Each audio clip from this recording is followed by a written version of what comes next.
ou le sucre.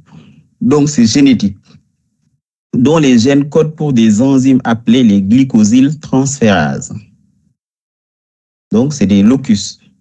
Maintenant, lorsque ces locus vont coder pour les enzymes qu'on appelle les glycosyltransférases, dont le rôle, c'est de transférer une substance A à la surface d'une substance H.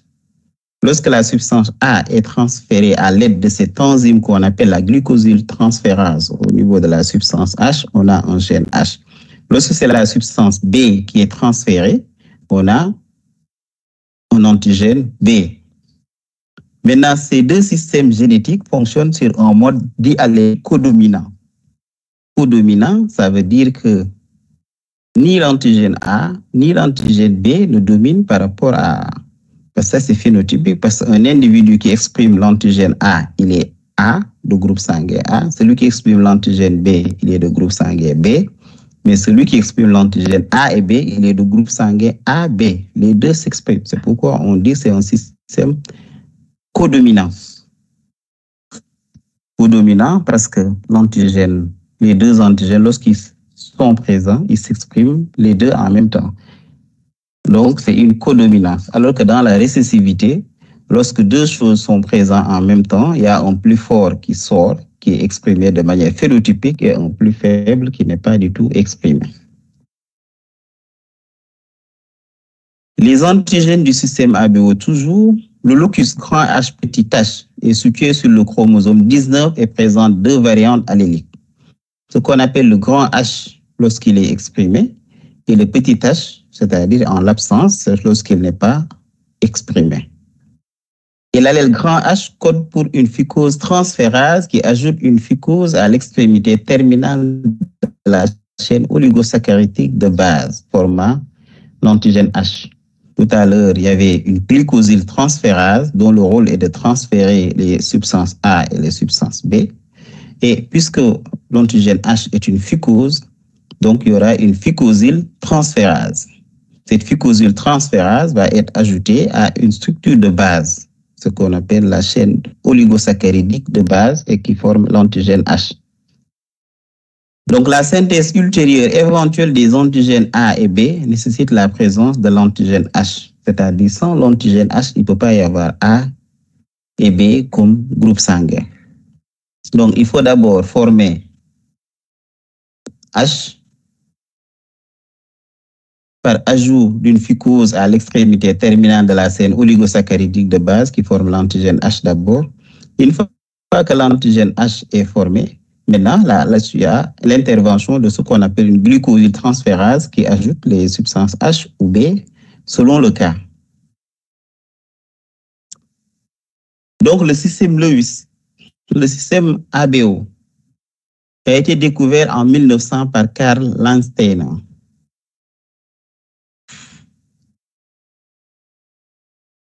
Donc, qui découvre ce qu'on appelle les antigènes ou encore les agglutinogènes et les anticorps réciproques, respectifs, les anti-A et les anti-B qu'on appelle les agglutinines. Donc, c'est découvert en 1900 par Karl Landsteiner. Donc, la biosynthèse des antigènes A et des antigènes B, le gène A correspond à ce qu'on appelle une N-acétylgalactosamine transférase. Donc, ce gène A est transféré sur la substance H à l'aide de ce qu'on appelle cette enzyme qui est la N-acétylgalactosamine transférase. Et cette substance H vient s'ajouter à cette substance H vient s'ajouter ce qu'on appelle la N-acétylgalactosamine qui est un antigène. Donc, l'antigène A n'est rien d'autre que le résultat de l'action de cette enzyme qu'on appelle la N-acétylgalactosamine transférase qui transfère une N-acétylgalactosamine sur la substance H. Donc, c'est ça. Par contre, le gène B, c'est le résultat de ce qu'on appelle une galactosamine transférase. Cette enzyme vient ajouter sur la substance H une galactose pour former l'antigène B. Donc, c'est pourquoi ces individus, voilà la composante de l'antigène A, c'est la substance H plus la N-acétylgalactosamine et ce transfert est effectué par une enzyme qu'on appelle la N-acétylgalactosamine transférase. Et il y a le gène B qui correspond à une substance H plus une galactose. Cet transfert également est effectué par ce qu'on appelle la N-galactosyl transférase qui pour former ainsi l'antigène A, l'antigène B. Maintenant, les variétés phénotypiques ABO. Le groupe A, lorsqu'on dit qu'un individu est du groupe A, cet individu est soit de groupe A1, soit de groupe A2. Maintenant, les A1 et A2, ça dépend de la recherche en substance H. C'est-à-dire, lorsque les sites de substance H sont occupés, donc il y a moins de substance H libre. Et quand ça correspond à A2, ça veut dire qu'il y a l'absence d'agglutination par l'anti-A, parce que l'anti-A est beaucoup plus faible par rapport à ces substances qui est bien saturée. Et lorsque on dit qu'un individu est de A1, le nombre de sites antigéniques plus important que les groupes A2.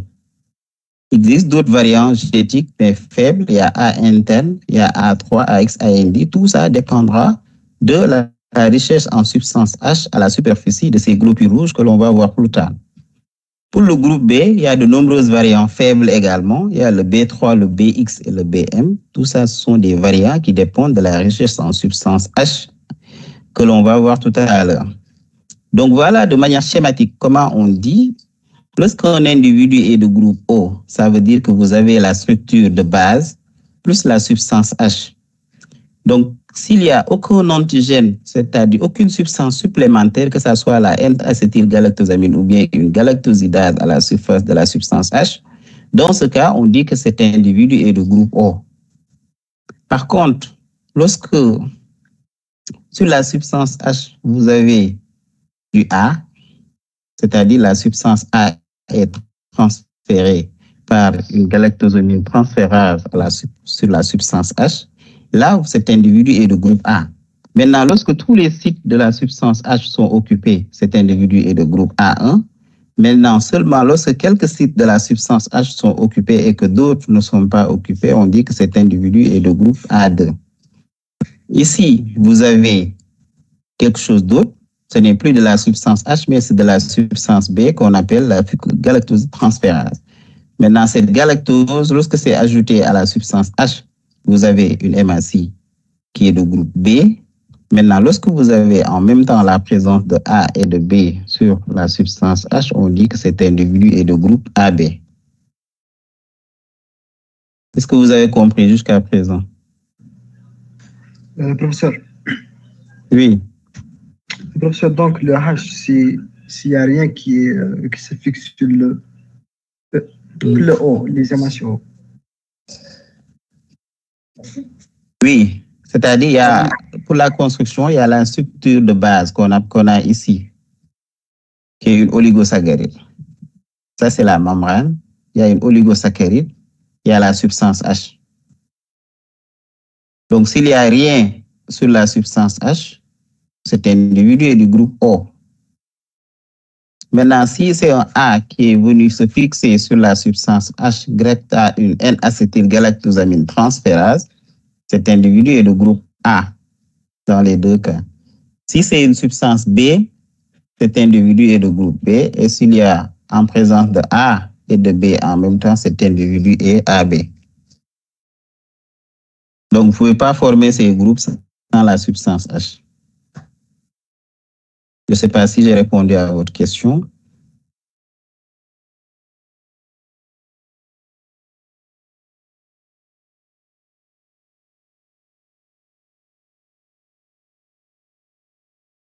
Allô? Oui, professeur. Oui.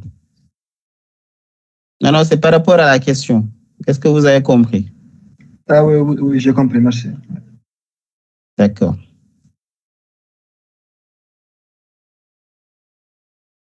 Donc, voilà de l'anatomique comment sont fabriqués les différents groupes sanguins.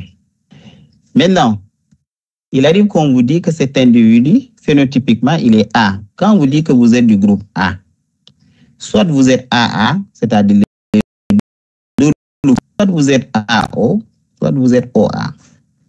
C'est pourquoi avant, et quand vous êtes B, soit vous êtes BB, soit vous êtes BO ou bien OB. Et quand vous êtes AB, on vous dit que vous êtes AB, vous êtes BA. Quand vous êtes O, il n'y a qu'une possibilité, vous êtes OO.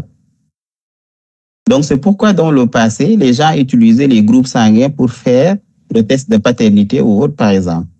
Donc, vous vous retrouvez souvent avec des gens qui sont, la mère est A, le père peut être B, et d'habitude, quand vous vous retrouvez avec un enfant qui est B tout court ou bien A tout court, c'était un problème.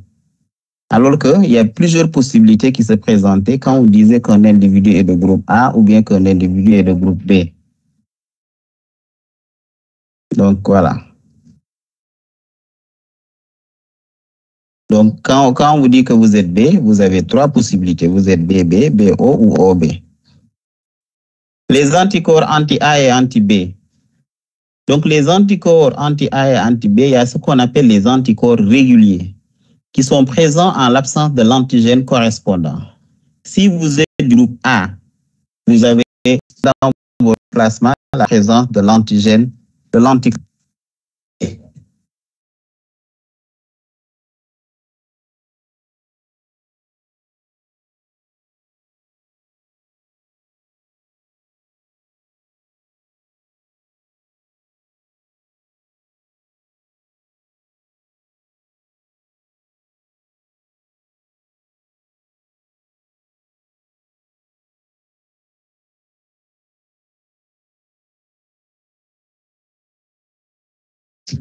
Professeur, on ne vous entend plus.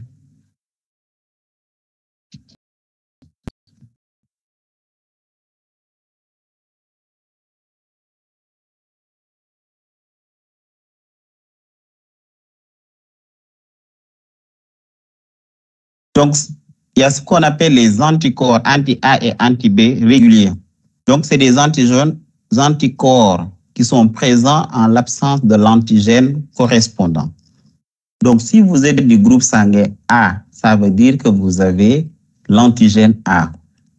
Donc, dans votre sang, vous ne pouvez pas avoir d'anticorps anti-A. Vous avez des anticorps anti-B.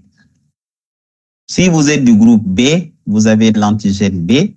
Dans votre sang, vous devez avoir des anticorps anti-A. Donc, en quelque sorte, les anticorps viennent comme étant des soldats qui vous protègent contre l'arrivée d'un autre sang qui n'est pas compatible. Donc, si vous êtes du groupe sanguin, vous avez dans votre sang des anticorps anti-B. Si vous êtes du groupe sanguin B, vous avez dans votre corps des anticorps anti-A. Si vous êtes AB, donc puisqu'on a dit qu'ils sont présents en l'absence de l'antigène correspondant, si vous êtes AB, vous n'avez pas d'anticorps dans votre sang. Vous n'avez que des antigènes A et B. Et vous êtes O, vous avez les deux anticorps. Anticorps anti-A et anticorps anti-B.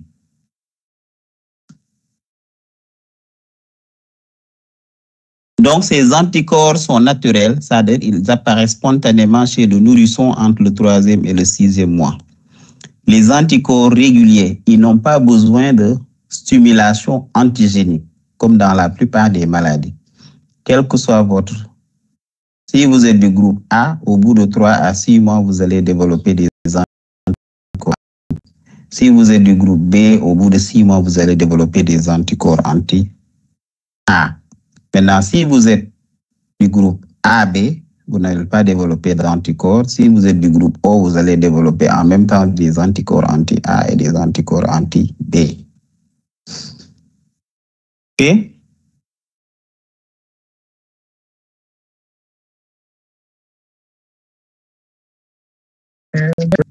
Oui. J'ai une question. Oui. Qu'est-ce qui provoque la synthèse des anticorps? C'est l'absence ou la présence? Non, c'est de manière spontanée. Ils sont synthétisés de manière indépendante, spontanée. Ça, c'est une synthèse spontanée. Ils sont pas...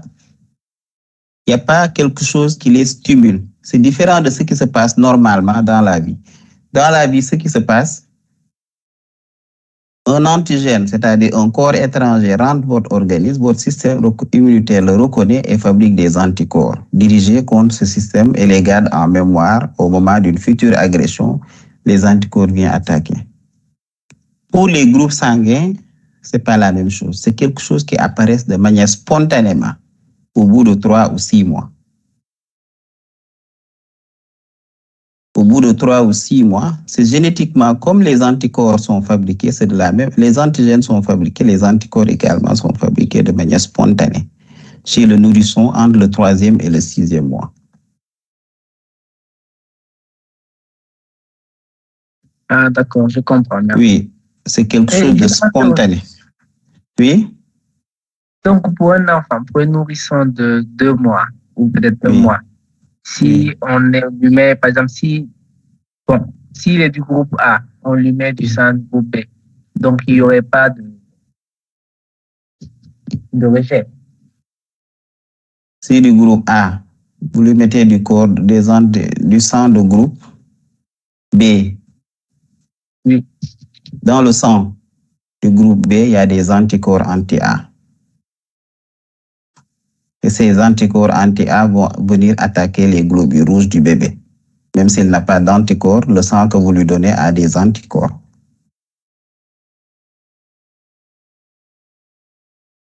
Ah, d'accord, je comprends. Oui. Merci. C'est pourquoi il y a une seule méthode pour faire les groupages sanguins avant l'âge de 6 mois. C'est la méthode basée sur les antigènes qu'on appelle la méthode Bett-Vincent. Souvent, le groupe sanguin que vous êtes chez un enfant, c'est un groupe sanguin provisoire. Au bout de 6 mois, il faut revenir également, redemander le groupe sanguin pour connaître son groupe définitif.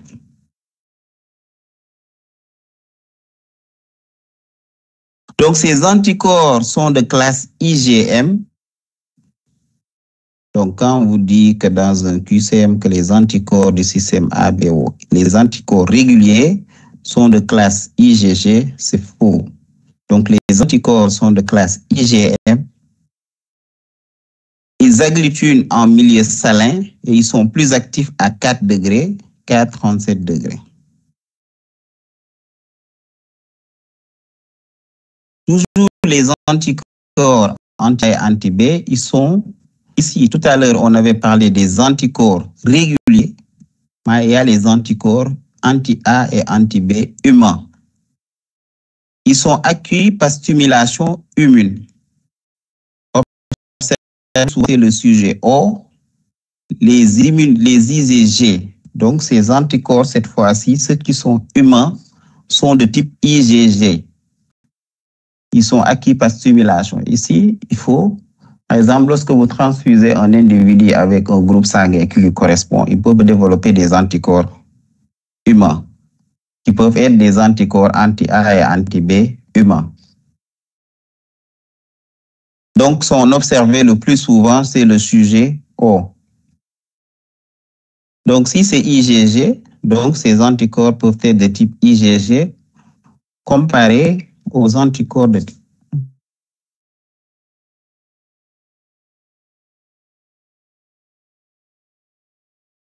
non agglutinants en milieu salin, comparé à ce qu'on a vu tout à l'heure, que c'est des anticorps réguliers sont agglutinants en milieu salin.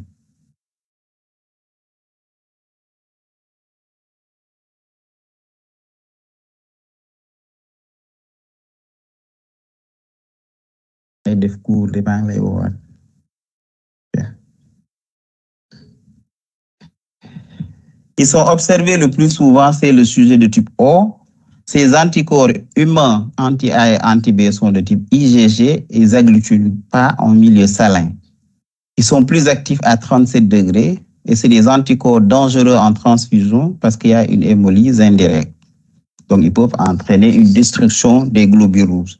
C'était ça, pour ça qu'on recherchait les RAI, recherche d'anticorps irréguliers, parce que ce sont ces types d'anticorps. Ils peuvent être également à la surface de grossesse répétée, ou bien lorsque le patient subit des transfusions répétées, à un certain moment, il peut développer des anticorps dirigés contre les antigènes A ou antigènes B. Donc, ces types d'anticorps-là, on les appelle des anticorps humains. Il faut faire la différence entre les anticorps réguliers, qui sont spontanés, alors que les anticorps humains sont obtenus à la suite d'une stimulation humaine. Il faut qu'il y ait une stimulation en antigène, c'est-à-dire à la suite d'une grossesse, souvent de plusieurs grossesses répétées, à la suite de plusieurs transfusions, une incompatibilité de groupe, c'est-à-dire pour transfuser un groupe différent à un patient, il peut développer des anticorps anti-A et anti-B irréguliers. Donc voilà les deux types d'anticorps qui existent. Maintenant, le groupage sanguin dans le système ABO. Principes généraux. Il faut deux déterminations à partir de prélèvements sanguins différents. Il y a deux méthodes, ce qu'on appelle la méthode globulaire et la méthode plasmatique. Mais pour être sûr, il faut faire deux prélèvements distants chez un patient. Un prélèvement et un autre prélèvement. D'ailleurs, ça ne se fait pas dans nos hôpitaux, mais ce qui était la meilleure méthode à faire pour éviter les erreurs de groupage sanguin. Donc, deux déterminations à partir de deux prélèvements sanguins différents. Il faut réaliser une méthode globulaire qui constitue la recherche des antigènes qui sont à la surface des globules rouges. Donc, ce sont les globules rouges et on détermine les antigènes qui sont à leur surface. Il y a l'épreuve plasmatique qui consiste à déterminer les anticorps qui se trouvent dans le plasma de ces mêmes individus. On vous a dit que chaque individu a des antigènes du système ABO et il a soit des anticorps réguliers, anti-A ou anti-B, et des anticorps irréguliers. L'épreuve plasmatique consiste à déterminer les anticorps réguliers qui se trouvent dans le plasma de l'individu. Et lorsque vous avez deux prélèvements sur lesquels vous avez effectué la méthode globulaire et la méthode plasmatique, maintenant, pour qu'ils donnent le groupe sanguin, c'est effectué par deux personnes qui ne communiquent pas, chacun de son côté. Maintenant, à la fin, vous confrontez les résultats. Donc, la validation analytique, concordance parfaite entre les deux épreuves, c'est-à-dire il faut que les deux personnes qui ont effectué les groupages sanguins trouvent le même résultat en utilisant les méthodes, les différentes méthodes qui sont citées. Et en cas de discordance, il faut regarder ce qu'on appelle les témoins auto-allo-AB qu'on va voir plus tard. Donc, pour faire le groupage sanguin, on utilise ça, ce qu'on appelle les sérum tests. C'est un anticorps anti-A, anti-B et anti-AB. Et que l'on met à présence du sang de l'individu. Si l'individu agglutine avec A, ça veut dire qu'il y a l'antigène A ici. On parle d'agglutination lorsque, à la suite du mélange, on obtient un mélange hétérogène comme ça avec des drumons. Mais lorsque le mélange reste rouge et homogène, dans ce cas, on dit qu'il n'y a pas de réaction. Mais lorsque c'est comme ça, il y a une réaction. Donc, cet individu est du groupe A lorsqu'il agglutine avec A, mais évidemment avec AB, parce que dans les anticorps AB, ils peuvent réagir également des anticorps anti-A qui réagissent avec le B. Ça, c'est des sérum tests, c'est des anticorps qui sont fabriqués par le commerce, dont le rôle est d'aller pêcher quel est le type d'antigène qui est dans le sang de l'individu. Maintenant, si l'individu est du groupe B, naturellement, il n'y a pas d'antigène A dans son sang, donc il ne réagit pas, mais il va réagir avec l'antigène, le B, puisqu'il y a l'antigène B, il va réagir avec l'anticorps anti-B, mais également, il va réagir avec AB. Si l'individu est du groupe AB, il va réagir aussi bien avec A, avec B et avec AB. Et si l'individu est du groupe O, ça veut dire qu'il n'y a pas d'antigène, il réagit avec personne. Maintenant, cette méthode aujourd'hui peut être effectuée sur la base en utilisant des cartes gel. Les cartes gel, ce sont des sortes de gels qui sont incorporés dans des tubes. Et ces différents anticorps sont fixés à la surface du gel. Ce qui fait que lorsque l'anticorps rencontre son antigène correspondant, ils vont former un complexe qui ne peut pas traverser le gel. Donc, le sang va se loger juste à la surface. Par contre, s'il ne trouve pas l'anticorps correspondant, le sang seul, lui, il va migrer et aller en bas. Et ici, on dit que c'est négatif. Et le D, c'est-à-dire le résus également, on va le voir. Donc, s'il trouve son anticorps, donc l'antigène rencontre son anticorps, donc vous allez obtenir également un trait ici. Donc, si vous avez le trait ici, ça veut dire que c'est positif pour l'antigène A, et le trait négatif ici, ça veut dire que c'est négatif pour l'antigène B, et cet individu-là est naturellement du groupe sanguin A. Le reste, on va voir. Donc, les résultats, ce qu'on peut avoir, un individu du groupe A, il a des anticorps anti-B dans son plasma, mais il a l'antigène A dans son sang. Donc, l'antigène, quand on dit qu'un individu est de groupe A, ça veut dire que sur ces globules rouges, vous avez l'antigène A et dans son plasma, vous avez l'anticorps anti-B. Si un individu est du groupe B, il a des anticorps anti-A, mais il a l'antigène B. Si l'individu est de groupe AB, il n'a pas d'anticorps, aucun, mais il a l'antigène A et l'antigène B. Maintenant, si un individu est du groupe O, il a les anticorps anti-A et anti-B, mais il n'a pas d'antigène. Donc, en résumé, voilà ce qu'il faut retenir. Maintenant, il y a un phénotype particulier qu'on appelle le phénotype O-bombé. Ce phénotype-là, qu'est-ce qui le caractérise? C'est l'absence d'expression de l'antigène H. Donc, on vous avait dit tout à l'heure que l'antigène H était nécessaire pour fabriquer les différents groupes, que ce soit le groupe A, le groupe B ou le groupe AB. Donc, quand la substance H est absente à la surface, c'est-à-dire les globules rouges, vous avez ce qu'on appelle le phénotype O-bombé.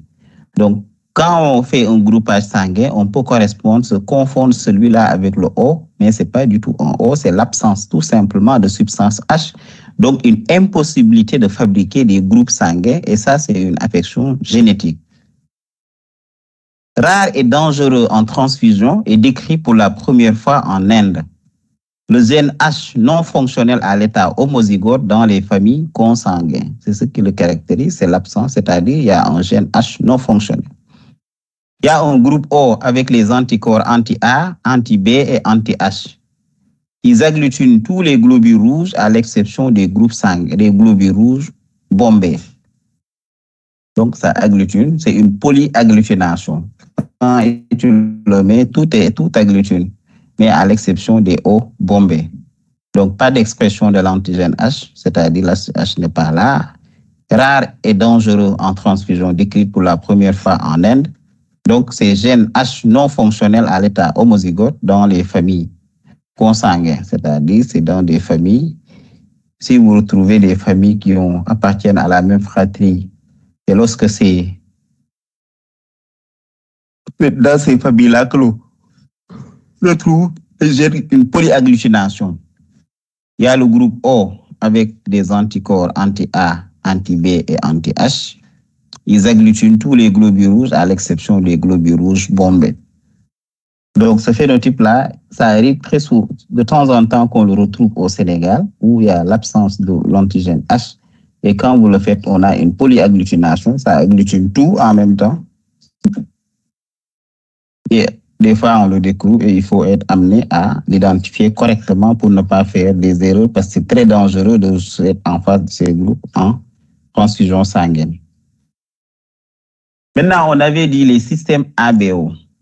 Maintenant, le système ABO, il ne peut pas, c'est-à-dire A, B et O sont les différents antigènes, mais ils ne peuvent pas aller sans d'autres systèmes qui lui servent de support.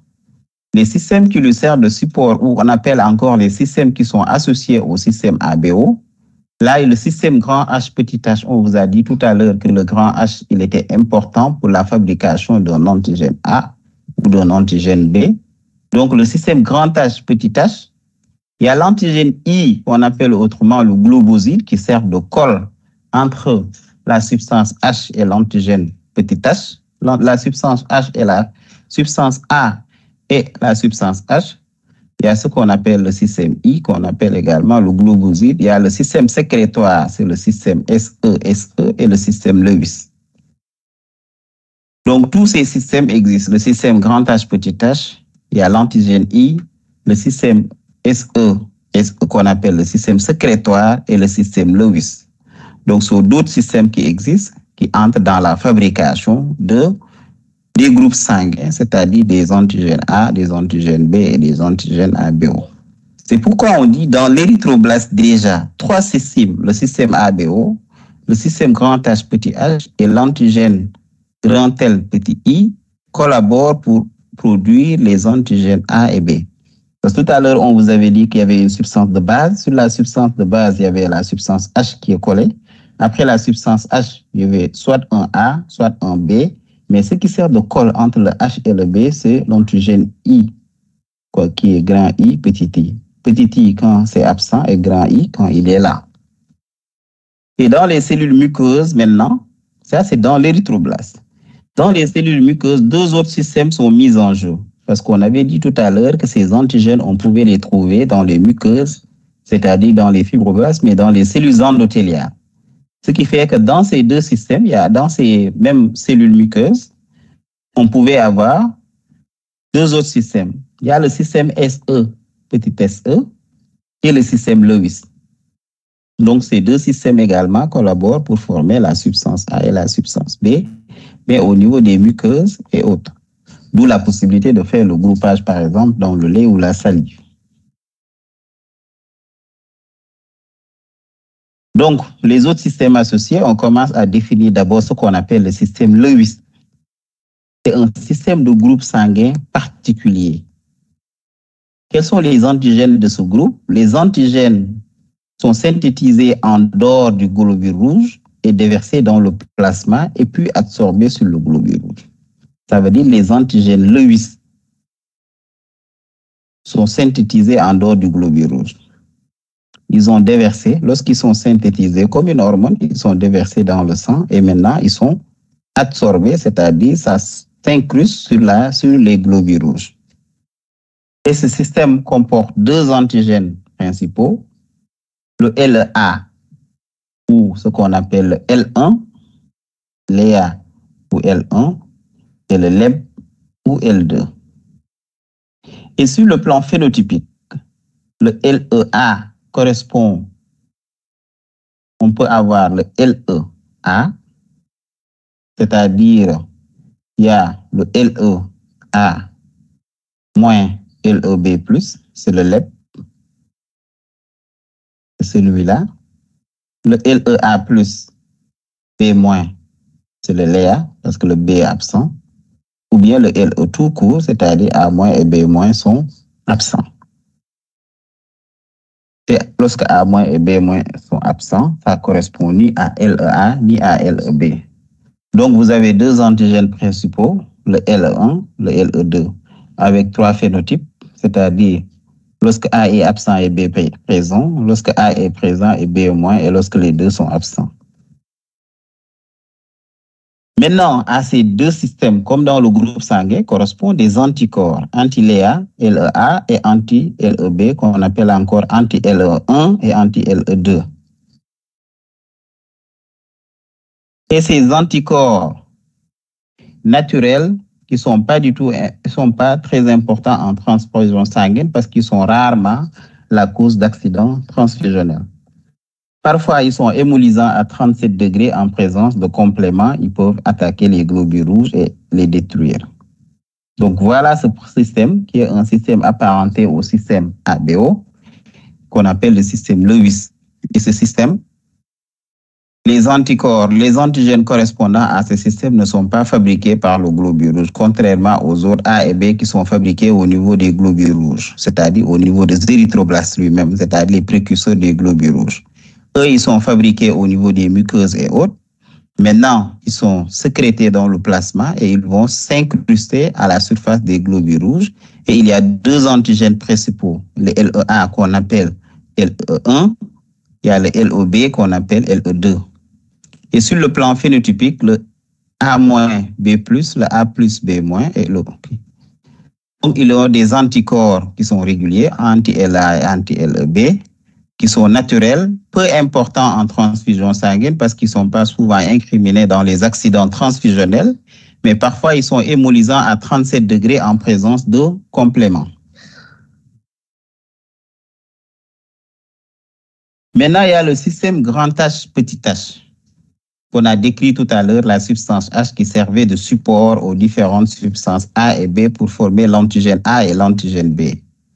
Ils sont génétiquement indépendants du système AB, mais ils sont fonctionnellement liés. Donc, ils sont codés par un gène indépendant du locus de A et B.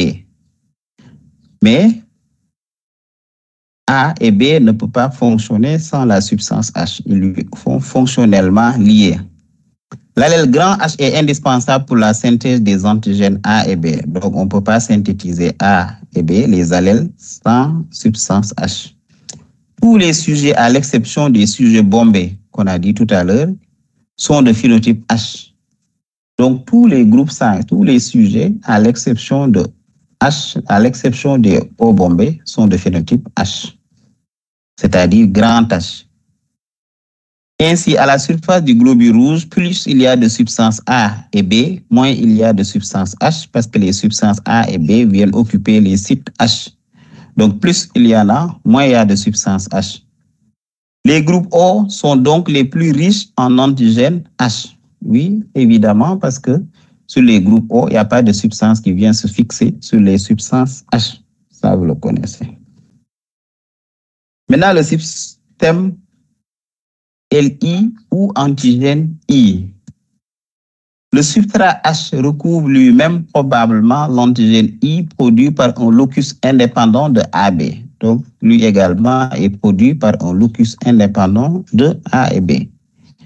Ils ne sont pas indispensables à la synthèse des antigènes A et B. Les sujets dépourvus de I expriment H et ABO.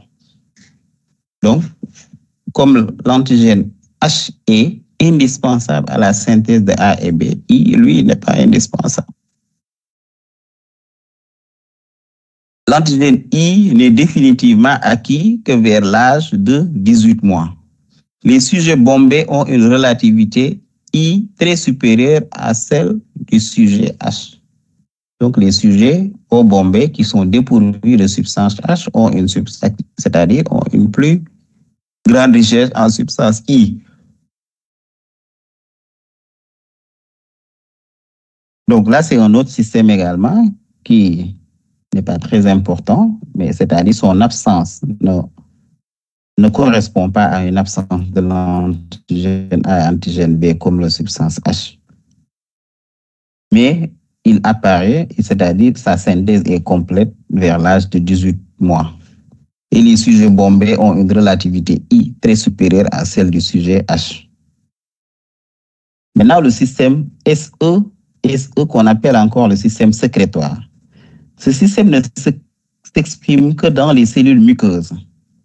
Il contrôle la sécrétion des glucoprotéines à spécificité A et B ou H, c'est-à-dire dans les muqueuses. C'est lui qui contrôle la sécrétion de ces différentes glycoprotéines, c'est-à-dire le A, le B ou H. Seuls les sujets de phénotype SE, c'est-à-dire positifs pour cet antigène, sont sécréteurs, c'est-à-dire 80% de la race blanche.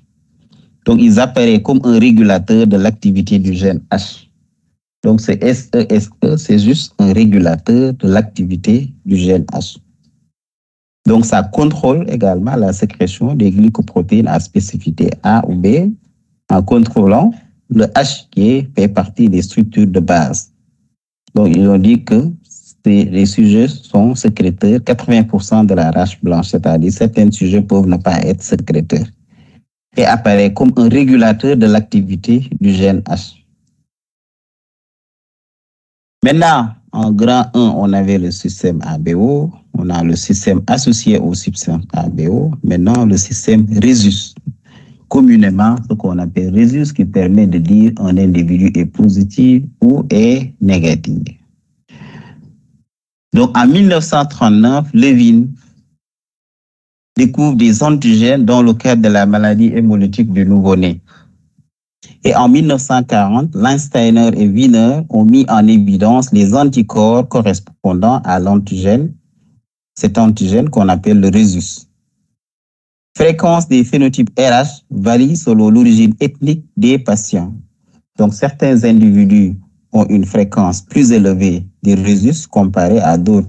Par exemple, au Sénégal, vous avez 95% de la population de Rhésus positifs et 5% de Rhésus négatifs. Quand vous allez dans les pays comme pour le Maroc, vous avez 37% de Rhésus positifs comparé à l'autre partie qui est de Rhésus négatifs. Donc, cette fréquence varie en fonction de l'origine ethnique des patients. Plus immunogène des systèmes de groupe sanguin est extrêmement polymorphe, c'est-à-dire c'est le système le plus dangereux. le plus immunogène, c'est le plus apte à faire fabriquer des anticorps. C'est-à-dire, lorsque vous avez une incompatibilité de résidus, ça ne pardonne pas, c'est dangereux. Et l'individu peut mourir très rapidement. Donc, quand vous transfusez à un patient de résidus positifs, c'est-à-dire des résidus négatifs, vous lui transférez des résidus positifs, ça peut être dangereux. Les antigènes du système Rhésus donc, sont exclusivement localisés à la membrane du globule rouge. Ils sont de nature polypeptidique et ils sont localisés sur le chromosome 1P, donc le bras court du chromosome 1. Deux gènes sont présents, le gène RHD et le gène RHCE. Les deux gènes sont transmis en bloc, on parle d'haplotype, et il y a plus de 50 gènes antigènes RH différents. Donc, la plupart du temps, on peut rechercher l'antigène D, mais il y en a plus de 50 antigènes différents. Mais ce qui nous intéresse le plus, c'est l'antigène D. C'est pourquoi on dit que le résus positif ou le résus négatif. Est-ce que vous avez des questions par rapport à ça? Si vous avez des questions, vous pouvez toujours m'arrêter. Hein. Maintenant, si c'est clair aussi, on peut toujours partir.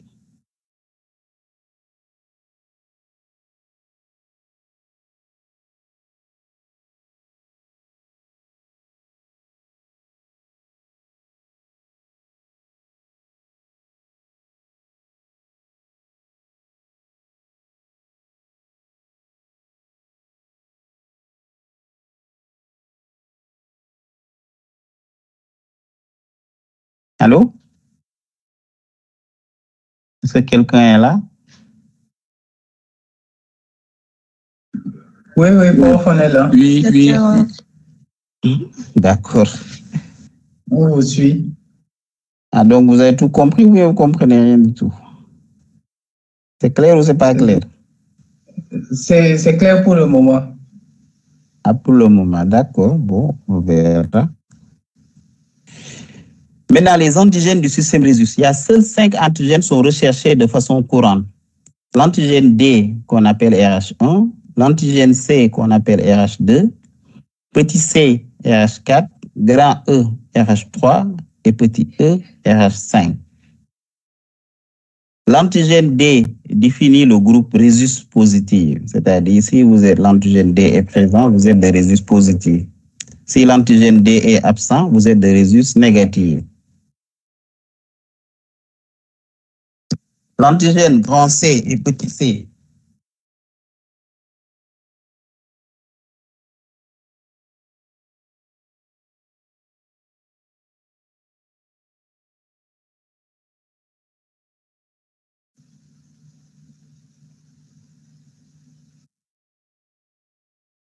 Désolé, il y avait du bruit.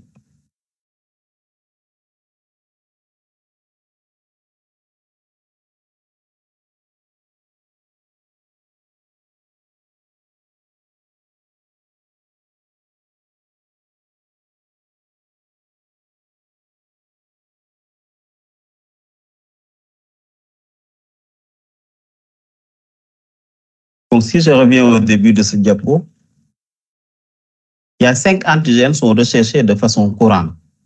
L'antigène D, l'antigène C, petit c, grand E, petit e. Lorsque l'antigène D est présent, le résus est positif.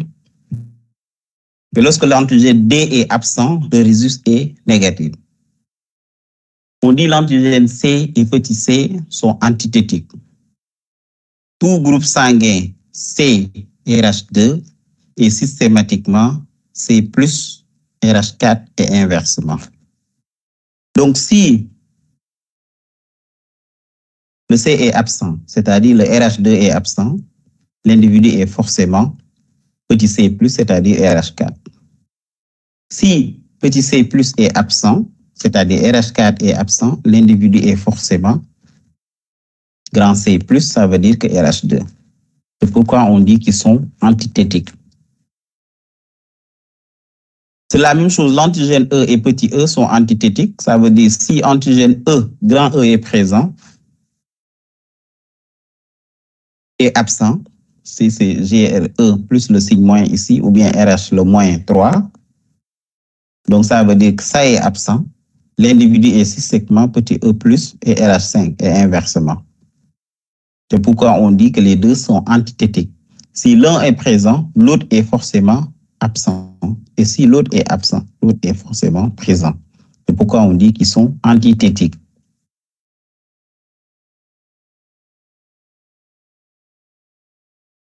Donc, il y a une certaine manière d'écrire les choses qu'on appelle la nomenclature de Rosenfield, qui est la nomenclature internationale. Si l'antigène est présent, on parle de chiffre arabe seul. Et si l'antigène est absent, chiffre arabe précédé du signe moins. Exemple, vous avez RH1, ça veut dire que l'antigène est présent. RH2, l'antigène est présent. Mais si vous avez RH-3, ça veut dire que le RH3 est absent. Et si vous avez RH-4, ça veut dire que le RH4 est absent. Si vous avez RH5, ça veut dire que le RH5 est présent. Donc, lorsque c'est précédé d'un petit moins, on dit que c'est le chiffre qui vient RH2, RH4, RH5 est absent. Anticorps RH. Maintenant, on avait vu les différents antigènes du résus, les anticorps du résus. Les plus fréquents des anticorps irréguliers. Donc, c'est le plus fréquent des anticorps. Par ordre de fréquence décroissante, vous avez l'antigène D. Les anticorps anti-D sont les plus fréquents. Après, il y a les anticorps anti-E, les anticorps anti-C, les anticorps anti-grand C et les anticorps anti-petit E. Par ordre de fréquence, voilà comment les anticorps anti-résus se succèdent. Et ces anticorps, ce sont des anticorps irréguliers. Donc, c'est des anticorps humains qui sont obtenus à la suite d'une incompatibilité transfusionnelle ou bien lors de la maladie hémolytique du nouveau-né. Pour les retenir toujours, ces anticorps sont de classe IgG. Ils sont plus actifs à 37 degrés et actifs en milieu albuminant, non agglutinant en milieu salin. Ces anticorps sont très importants parce que la plupart du temps, lorsqu'un individu est atteint d'un accident transfusionnel, on part chercher ces différents anticorps pour voir quel est le type d'anticorps qui a été à l'origine de l'accident transfusionnel. Parce que vous pouvez transfuser du sang à un individu et il se trouve que le sang est incompatible. Ou bien il y avait même des anticorps irréguliers dans le placement de l'individu qui peut provoquer des accidents transfusionnels. Et dans ces situations, il faut aller rechercher quel est l'anticorps qui est responsable de l'accident transfusionnel. Maintenant, le groupage sanguin dans le système résus. Tout à l'heure, on a vu le groupage sanguin dans le système ABO. Là, on vous montre le groupage sanguin dans le système résus. Ici, ce n'est rien d'autre que la détection de l'antigène D par un sérum test spécifique anti-D. C'est-à-dire, quand on faisait les agglutinations pour déterminer le groupe, en même temps, il y avait un anticorps anti-D dont le rôle, c'était de déterminer s'il y a présence de résus ou pas. Donc, l'agglutination résus positive ou RH1. Donc, vous prenez du sérum anti-D et vous le mettez en contact avec les globules rouges d'un patient. Lorsqu'il y a agglutination, ça veut dire que cet individu est de résus positif ou RH1 ou D+. Lorsqu'il n'y a pas d'agglutination, l'individu est RH-1 si c'est une technique en microplaque ou en 4 gel. Les techniques de routine, recherche de variants de l'antigène D faible, D partiel par le test de Coombs indirect, le résuscope ou la fixation élution. Donc, il arrive qu'un individu soit de résus négatif. Mais ce résus négatif, en réalité, ne signifie pas qu'il y a l'absence de l'antigène D. Mais ça signifie seulement que l'antigène D est faiblement exprimé ou bien il est partiellement, c'est-à-dire en partie exprimé. Maintenant, pour déterminer réellement la présence de l'antigène D dans ces conditions, on fait ce qu'on appelle le test de Coombs indirect. Ou bien on peut utiliser ce qu'on appelle un résuscope, qui est une lumière chauffante qui permet de favoriser l'agglutination, même si l'anticorps est faiblement exprimé, ou bien on peut détacher carrément ces anticorps et analyser ça, ce qu'on appelle la fixation élution. Donc, on avait dit le système ABO, on avait vu les systèmes qui leur sont associés, mais également, il y a d'autres systèmes qui sont associés au système résus. qui sont d'autres systèmes immunogènes. Il y a le système KEL qui comprend deux antigènes. L'antigène KEL, c'est-à-dire KEL1, ou le grand K, et l'antigène petit K, qu'on appelle CELANO ou bien KEL2. Donc, ce sont les deux antigènes qui existent dans ce système-là.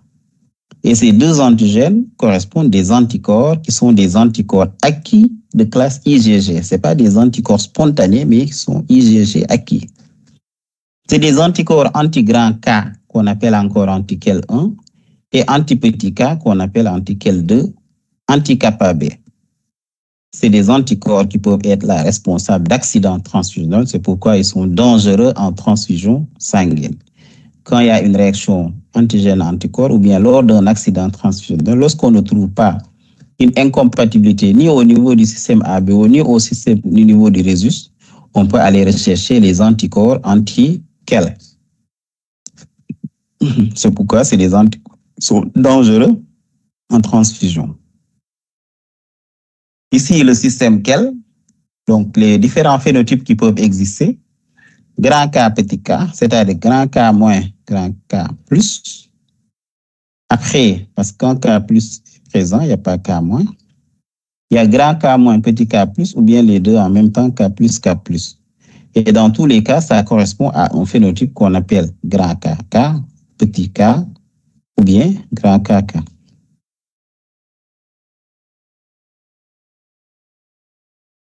Après le système KEL, il y a le système Duffy, dont les antigènes c'est FYA, qu'on appelle encore FY1, le FYB ou le FY2.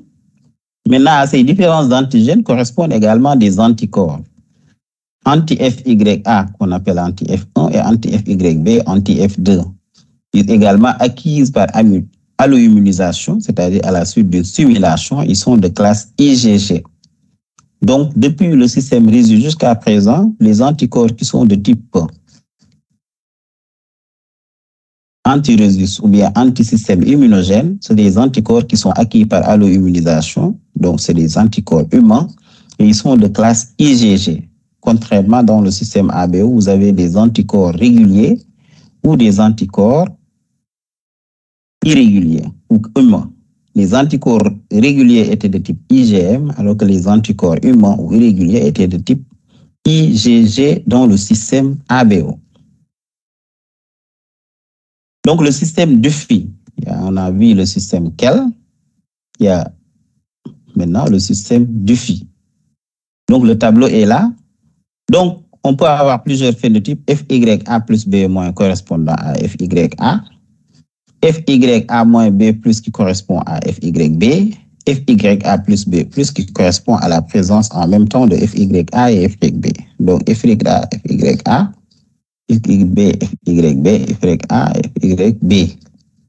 Donc, FYA moins B moins, très fréquent chez les noirs, il existe un allèle silencieux qu'on appelle FY. Il y a le FYA moins et B moins également qui est très fréquent chez les noirs. Donc, il existe un allèle silencieux qu'on appelle le système Duffy. Après le système KID, antigène JKA ou JK1, très immunogène, et JKB ou JK2, qui sont localisés sur une protéine de transport de l'urée insérée sur la membrane du globule rouge. Les anticorps, c'est anti-JK1, qui est également très fréquent, et l'anti-JK2, parce que l'antigène JK1 est très immunogène, donc son anticorps correspondant est très fréquent. Ils sont acquis par alloimmunisation, ils sont de classe IgG et sont dangereux en transfusion également. Donc, le système KID, vous avez le JKA plus B moins, JKA, JK, le JKA moins et B plus correspondant au JKB, c'est-à-dire JKB, JKB, et le système JKA plus B plus qui est également la présence simultanée de JKA, JKB. Le phénotype JKA-B- est exceptionnel, c'est-à-dire on le voit hyper rarement. Alors qu'ici, on avait le système FA-B- qui est très fréquent chez les noirs. Après, il y a le système MNSS Donc, il y a l'antigène M qui correspond à MNS1, l'antigène N qui correspond à MNS2, l'antigène S qui correspond à MNS3 et l'antigène petit s MNS4. Il y a M, N, S, petit s et grand S. L'antigène M et N sont portés par la glucophorine A, alors que l'antigène S est son.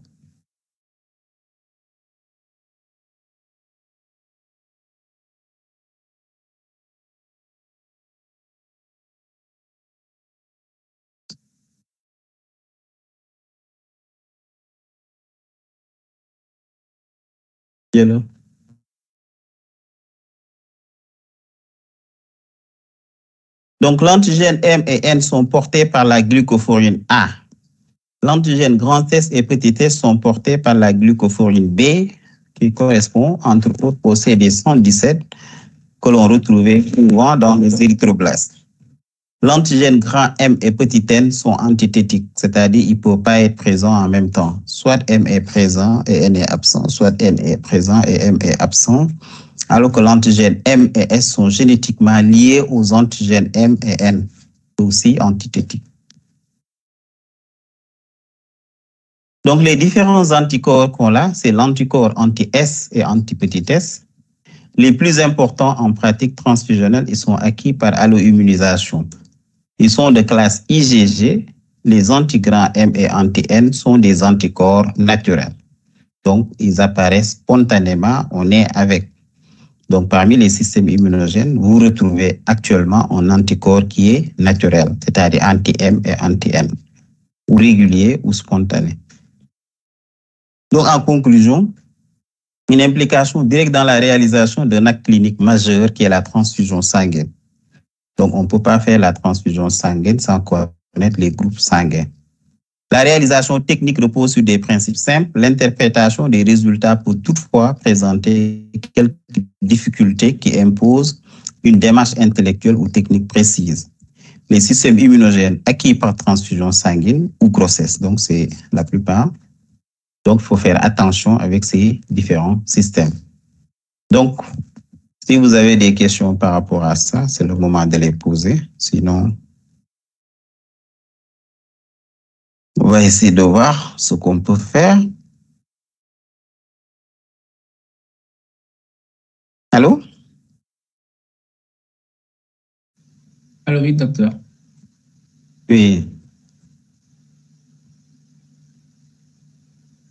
Est-ce que vous avez des questions par rapport à ce qui vient d'être dit?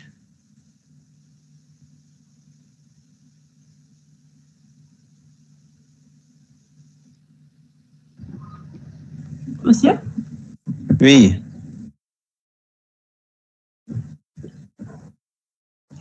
Allô?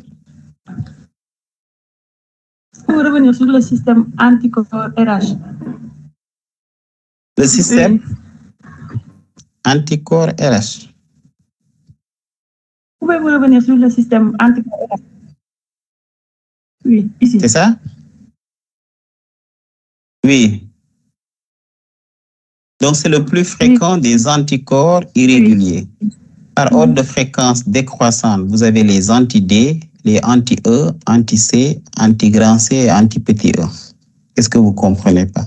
Parce qu'ici, on avait dit que les RH, ça correspond ici. RH1, c'est D, RH2, c'est grand C, RH4, c'est petit c, RH3, c'est E, et RH5, c'est petit e.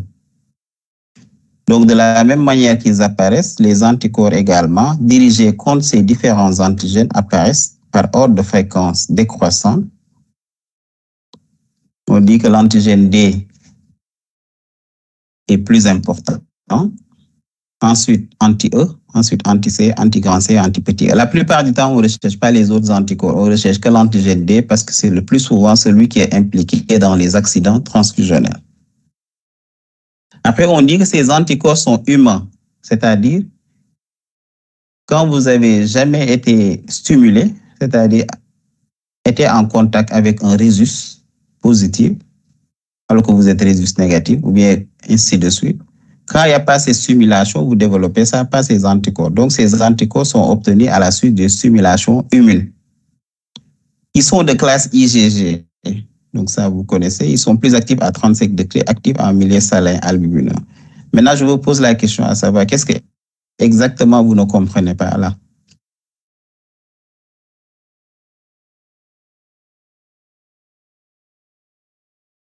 Allô? L'anticorps humain. Oui, c'est ça que vous ne comprenez pas.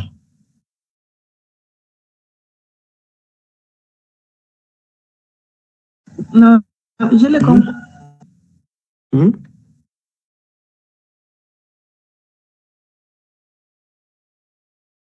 L'anticorps humain, c'est quand vous stimulez le système. J'ai compris maintenant, merci. Ah, d'accord, ok.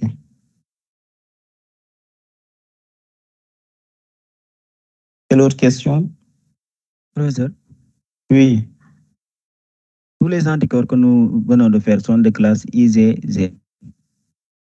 Non, au tout début, les anticorps anti-A et anti-B réguliers sont de classe IgM. Dans le groupe AB, dans le système ABO aussi, il y a les anticorps humains qui sont de type IgG. Et les anticorps du système Rhésus sont tous de quel groupe? Sont IgG. IgG. Oui. Celui du système immunol sont de groupe IgG. Alors que dans le système MNSS, petit s, vous avez le grand M et le petit n, le grand M et le grand N, qui sont des anticorps naturels, c'est-à-dire de type IgM. En dehors de ça, les autres sont de type IgG. Anticorps du système AB régulier. Vous aviez dit IgG?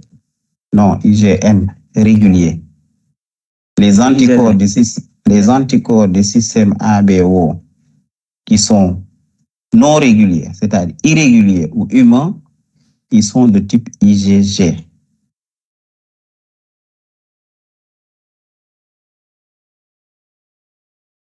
C'est compris. On revient là-dessus. Les anticorps anti-A et anti-B réguliers sont de type IgM. Les anticorps anti-A et anti-B humains, c'est-à-dire irréguliers, sont de type IgG. Vous avez compris? C'est-à-dire dans le système ABO, ils sont aussi bien des anticorps réguliers que des anticorps irréguliers. Ce qui n'existe pas dans le système Rhésus. Dans le système Rhésus, ils n'ont que des anticorps irréguliers, humains.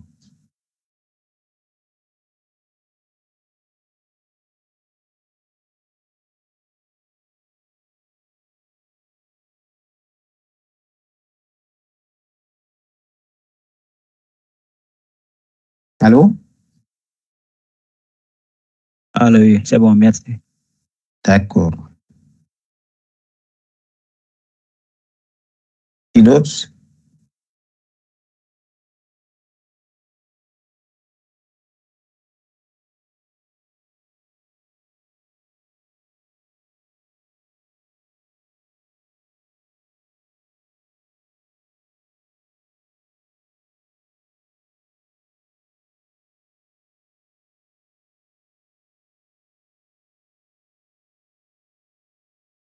C'est bon. Est-ce qu'on peut faire un autre cours ou bien on s'arrête là?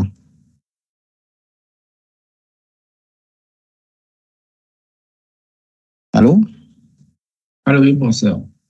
Monsieur, on peut continuer? D'accord. Qu'est-ce que vous le dites?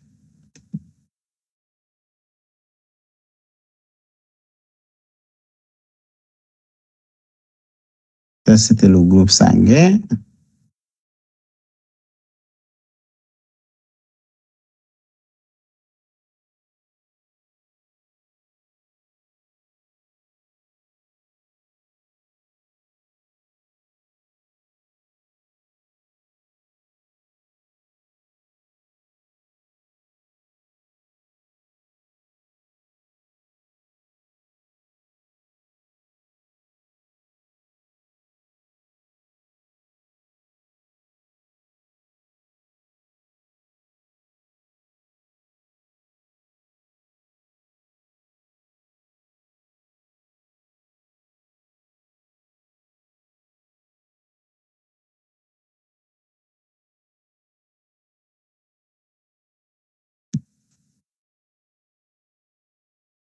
Mhm.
Mhm.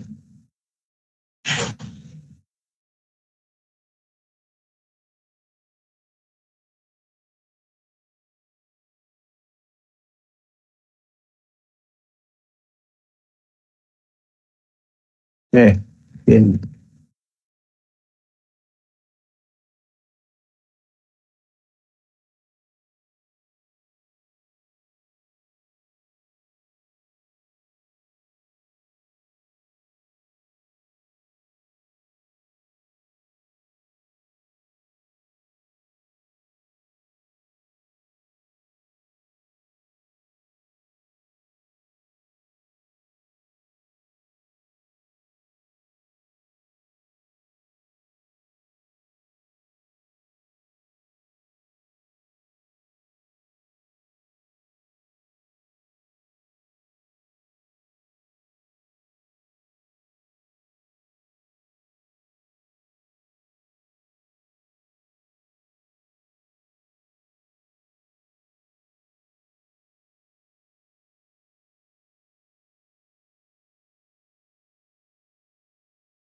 On peut commencer.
Allô? Allô, oui, docteur. Donc là, on va continuer. On va faire le cours sur l'hémostase. Selon vous, qu'est-ce que c'est que l'hémostase?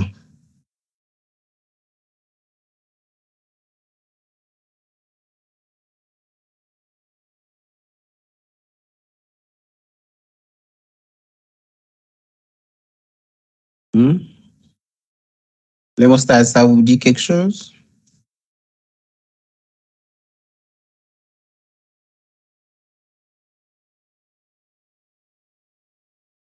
Allô? Allô, oui, docteur. Oui. Bon, l'hémostase, monsieur? Ah, ok. Oui. C'est les phénomènes qui vont permettre d'arrêter un saignement. Oui. L'ensemble des phénomènes physiologiques, parce que c'est le fonctionnement normal de l'organisme qui permet d'arrêter un saignement. D'accord. Et quoi d'autre?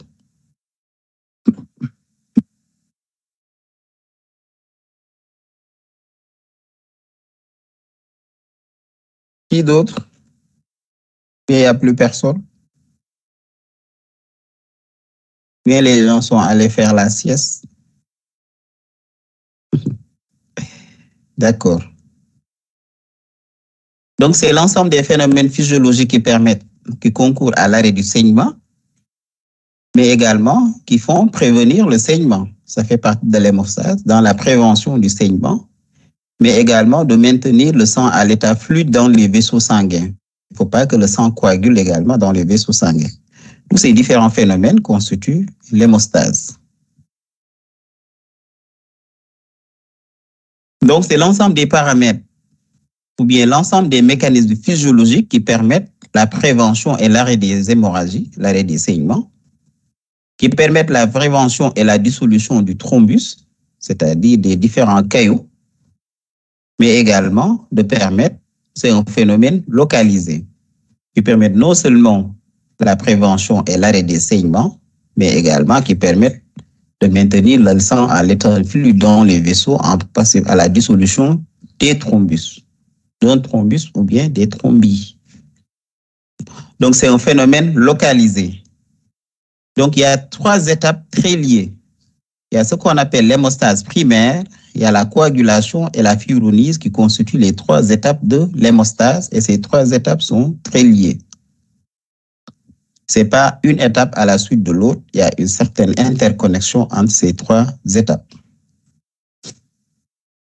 Maintenant, l'hémostase primaire, c'est l'ensemble des mécanismes physiologiques qui aboutissent à la formation du clou plaquettaire qu'on appelle encore le thrombus blanc. Il y a 2 temps, il y a un temps vasculaire et un temps plaquettaire. Donc, ça veut dire qu'il y a une contribution des vaisseaux sanguins. De même, le vaisseau sanguin qui est coupé, parce qu'une hémorragie intervient à la suite de la coupure ou bien de la lésion d'un vaisseau sanguin.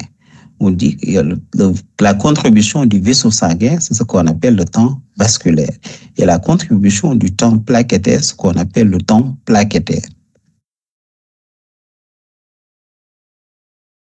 Les paramètres de l'hémostase primaire sont différents paramètres qui interviennent dans l'hémostase primaire. C'est le vaisseau sanguin lui-même, dont la paroi du vaisseau qui comprend 3 couches dedans, vers d'or, qui interviennent dans ça. Il y a l'intima qui contient 2 sous-couches, comme une sous-couche phospholipidique. Il y a le média qui est composé de fibres musculaires lisses, mais l'adventice. Donc, ce sont ces 3 couches qui constituent la paroi vasculaire. L'intima, quant à lui, constitue ce qu'on appelle l'endothelium thromborésistant, qui est une couche monocellulaire. Le sous-endothélium, qui est thrombogène, qui est constitué de fibres de collagène. Donc, vous avez la paroi vasculaire, qui est composée de 3 couches de dedans en dehors, qui est l'intima, la média et l'adventice. Maintenant, l'intima qui nous intéresse, qui contient l'endothelium thromborésistant, qui sont en fait des couches monocellulaires, mais également, il y a le sous-endothelium, qui est thrombogène, qui est constitué de fibres de collagène.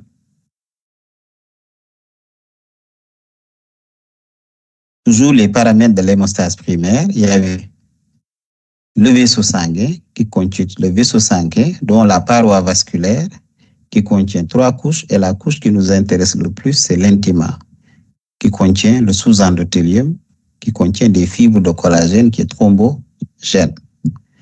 Maintenant, les paramètres de l'hémostase primaire, en dehors du vaisseau sanguin, il y a la plaquette. C'est pourquoi on en parlait tout à l'heure du temps vasculaire et du temps plaquettaire. La plaquette, donc qui est produite par les mégakaryocytes, ça vous le connaissez, on a vu le cours sur la mégakaryopoïèse. Et sur la membrane de ces plaquettes, on avait la glucoprotéine 1B9 et 2B3A, qu'on a vu également lorsqu'on avait les plaquettes 1B9, 2B3A, qui sont importants. Il y avait les granules denses sur la plaquette qui contenaient de l'ADP, de la sérotonine et du calcium. Il y avait également les granules alpha qui contenaient le FBW, le facteur de Will-Brown et également le fibrinogène. Et les plaquettes sont entre 150 et 450 000 gigas par litre. Quand c'est inférieur, on parle de thrombopénie. Et quand c'est supérieur à ces valeurs normales, on parle de thrombocytose. Ça, on le connaît. Donc, voilà, c'était la structure d'une plaquette. Donc, les paramètres, les plaquettes qui contenaient les granules alpha avec toutes ces substances, les granules denses avec ces substances. Il y a la membrane plasmatique qui contient également fait de glycoprotéines et de phospholipides. Il y a le système canaliculaire ouvert qu'on avait vu également, qu'on appelait entre autres le système tubulaire. Il y a le système, ça c'est le système canaliculaire, et ici vous avez le système tubulaire dense. Il y a des lysosomes, du glucogène, des mitochondries. Donc il y a fourni de l'énergie qui fait à ces plaquettes de se contracter pour libérer les substances qui sont à l'intérieur, qui vont servir plus tard dans l'hémostase. Mais voilà les plaquettes avec les différents systèmes qui le composent, les granules alpha, les granules denses qui contiennent tous des composés qui sont importants pour l'hémostase.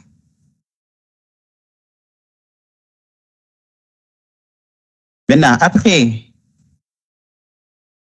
les plaquettes, les paramètres d'hémostase primaire, on a vu le vaisseau sanguin avec ses différentes parois, on a vu la plaquette, on a les facteurs plasmatiques. Il y a le facteur von Will-Brown qui est originaire des cellules endothéliales des mégakaryocytes qui sont stockées au niveau des plaquettes, mais également au niveau des cellules endothéliales. La forme active est de haut poids moléculaire. Après le facteur de Will-Brown, vous avez également les paramètres de l'hémostase primaire. Il y a le fibrinogène qui est fabriqué par le foie et qui est stocké au niveau des plaquettes. Donc, tous ces facteurs sont contenus dans les différentes granules. Ici, vous avez les protéines adhésives, les protéines de la coagulation, les facteurs de croissance, les inhibiteurs de la fibrinolyse et tout ça.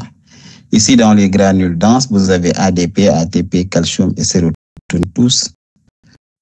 Donc, ces différents facteurs sont sécrétés soit par le foie ou bien par les cellules endothéliales et sont stockés au niveau des plaquettes, à l'intérieur de ces granules. Les étapes de l'hémostase primaire, d'accord.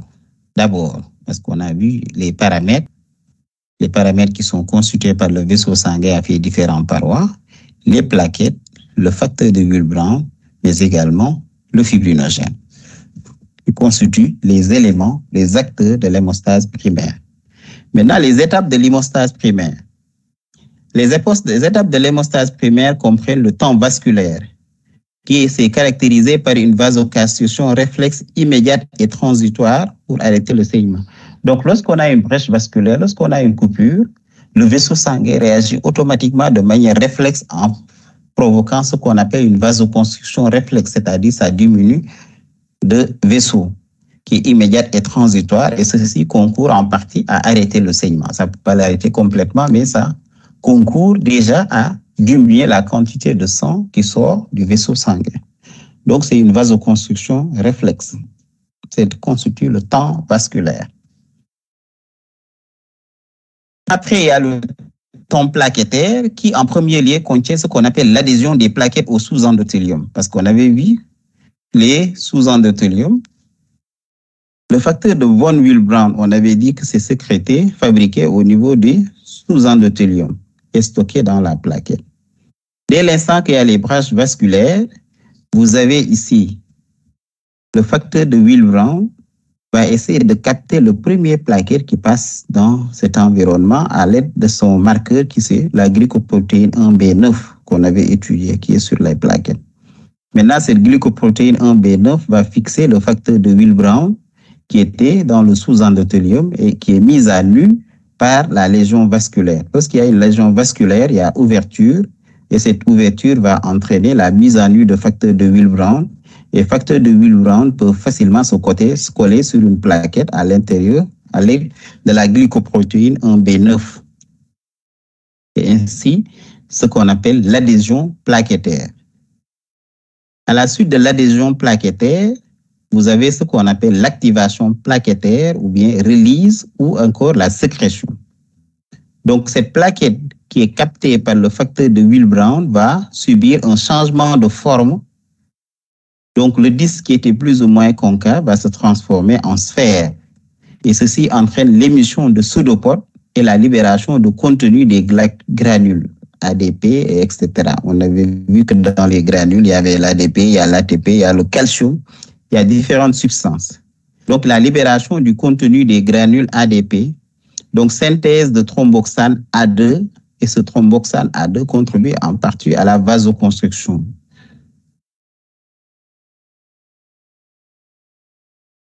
Donc, comment est fabriqué la thromboxane A2? Ça intervient également dans les cascades de la douleur. Vous avez les phospholipides, donc les phospholipases à la suite de la lésion de la membrane vasculaire et à l'intervention des phospholipases qui entraîne à partir des phospholipides à fabriquer ce qu'on appelle l'acide arachidonique. Cet acide arachidonique va intervenir la cyclooxygénase qu'on appelle la COX. Il y a COX1, cyclooxygénase 1 et cyclooxygénase 2 pour former ce qu'on appelle des endoperoxydes cycliques. Et ces endoperoxydes cycliques vont subir l'action de la thromboxane synthétase pour former ce qu'on appelle la thromboxane A2. Et cette thromboxane A2 va être stockée dans les plaquettes, va être libérée.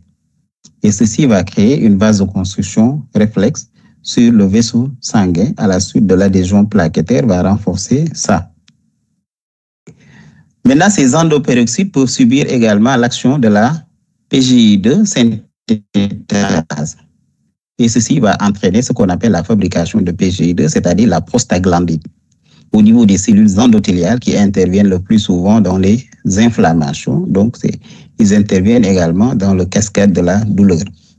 Les phospholipides, à l'aide de la phospholipase, on donne acide arachidonique. La cyclooxygénase va donner les endoperoxydes cycliques, dont la thromboxane synthétase pour donner de la thromboxane A2. qui est au niveau des plaquettes, qui interviennent dans l'activation des plaquettes, ou également de la prostaglandine 1 ou la prostaglandine synthétase et l'action, c'est à la suite de l'action de la prostaglandine synthétase. Donc ça, c'était l'adhésion plaquettaire. Après, on a vu l'activation plaquettaire qui correspondait à la sécrétion de la thromboxane, de certaines substances que partie la thromboxane A2. Tout le rôle, c'est aller recruter d'autres plaquettes. Puisqu'il y en a plus, ils vont aller se fixer sur d'autres plaquettes pour les amener et les appeler à venir au niveau du trou plaquettaire.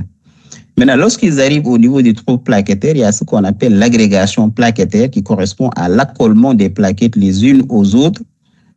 Donc, il y a les agonistes de ces agrégation plaquettaires, c'est l'ADP et la thromboxane A2, qui étaient sécrétés par les plaquettes qui avaient subi une déformation.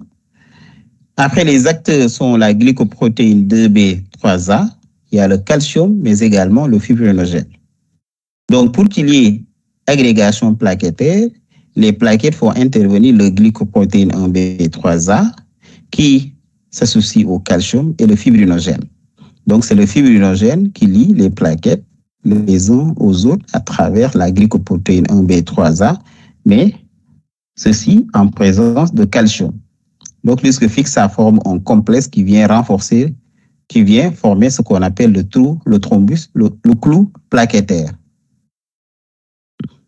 Donc, l'agrégation plaquettaire, donc ici, c'est une poche de liaison du fibrinogène qui rentre dans cette poche-là où il est bourré de calcium.